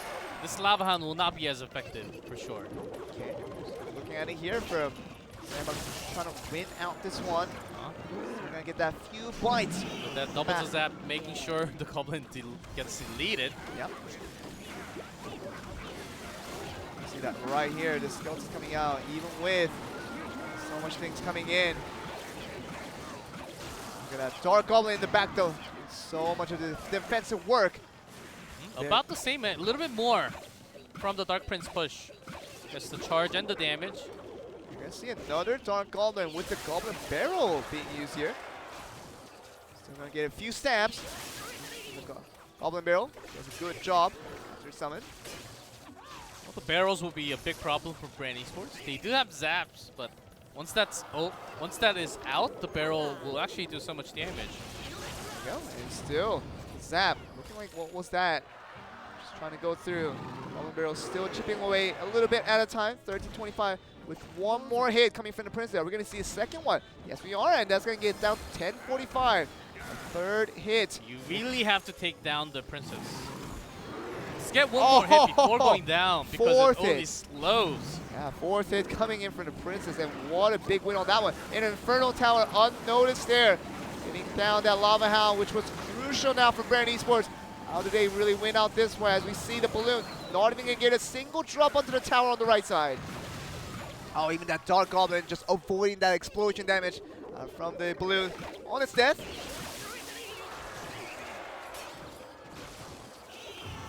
Just in time. Perfect time. I thought Electro Wizard actually landed a little bit quicker. But we'll get the damage. Still landing it, but down to 468. That's pretty low. Few barrels and a fireball. Single barrel with the fireball. They're already working on the left one now. See on the right side, it's going to be 468. The Inferno Tower just getting ready to face the Lava Hound. Check. Fireball now. Against so many skeletons, you do want to drop your Electro Wizard against the balloon as well. The Lava Hound push from Bren Esports once again. Get down to 8-7 to about 7:30. Fine with the poison. We just need that one push. Now coming in from Sandbox. Get one hit onto it. It's gonna be the stab that will be good enough. Just need a 563 is the damage that needs to be taken care of for Bren Esports, but I don't think they have it. We're gonna see the end of it. Sandbox winning out to close out the series by getting that win in that 2v2. The barrel was a big problem. They had to use double the zap to make sure they actually go down. Single zap takes them down to maybe close to 10 HP or something, but still, they will get that stab onto the tower. The initial stab was 200 plus damage, and they couldn't really stop that too much. Once they didn't have zap available for their cycle, it's really tough to defend against the barrel all the time. Really is, and talk about that 2 zaps being used to knock down 1 Goblin Barrel. That's gonna be a loss of an elixir trade. Just 1, but if it continues, that snowballs. That was the biggest way of having it. Also, the Lava Hound was pretty much countered by the Electro Wizard and the Infernal Tower, which we haven't seen at all. But in this case, against the Lava Hound, it was pretty effective in this game. Talk about Bren Esports having a challenge coming into today's games because of the visa issues. So automatically go to forfeit with the 1v1 to just overcome that instance to make sure they win out in that 2v2 to just get into the ace fashion. Doesn't really secure anything there, and they were faced with the challenger, but they could not overcome it this time around. They were very close to doing so. With game 2 going so well on their way. Game 3 just could not be done. Aside of Bren Esports from Southeast Asia. Glad they used the free spell actually. Trapping down, you need to secure the Princess Tower at least, and the maximum amount of units at the same time. That's how you use the free spell. First one, of course, going to Sandbox. Second one. So the first game and the second game here, Bren Esports does bounce back with their own lava push. It's really important right here. That skeleton, the second one, could have actually just ended up with Sandbox winning out. That explosion did halt them from making a too aggressive an offensive move. Look at those heavy air units, Lava Hound on the left and the right, even the balloon. Yeah. Onto the left side, and most of the damage, most of the units from in the air are taken by that poison spell. Was that Lava Hound in the end? Finish it off in game 2. Game 3, we thought that Bren Esports would have come back and made it like an incredible reverse story. Fantasies didn't come true for this team as the 2v2 was too much of a hurdle to go up against Sandbox. Now Sandbox, gotta mention that they did beat Bren Esports just now in 2v2. One of the best teams from Southeast Asia. Sandbox rated as one of the lowest teams. Let's see what they do. But we're gonna go to an interview with the players and see how he feels about that player from Sandbox. Let's go into the interview. 오늘의 마지막 매치 브렌 e스포츠와 샌드박스의 경기 함께 하셨는데요. 그 결과 샌드박스가 동남아 1위인 브렌을 꺾고 승리를 가져가며 지난 첫 승 이후 상승세를 이어가고 있습니다. 그럼 멋진 경기를 보여주신 샌드박스의 이도 선수와 인터뷰 나눠보도록 하겠습니다. 안녕하세요. 안녕하세요. interview with Ito. 동남아 팀과 경기하셨는데 소감 한 말씀 부탁드릴게요. How do you feel going against the Southeast Asian team? 오늘 경기한 게 저번 주부터 많이 준비를 했거든요. We prepared really hard since last week. 보여진 것 같아서 되게 기분이 좋아요. I do feel really satisfied after showing what we have prepared tonight. 연승을 하셨어요. 리그 중반부부터 상승세를 하고 계시는데 그 상승세의 원동력이 있을까요? Finally, you guys are on to the winning streak. Is there a reason? 거기서 인터뷰를 했었거든요. 약간 우리는 슬로우 스타터인 것 같다고. I think we are off to a very slow start. We're called a slow starter. We even had an interview in Japan saying the same thing. 동남아 지역 1위 강팀 브렌과의 대결 부담감은 혹시 없으셨나요? You feel any pressure going against Bren Esports, one of the stronger teams? 누구랑 붙어도 부담감 없이 해가지고. Don't actually take pressure from any of the teams.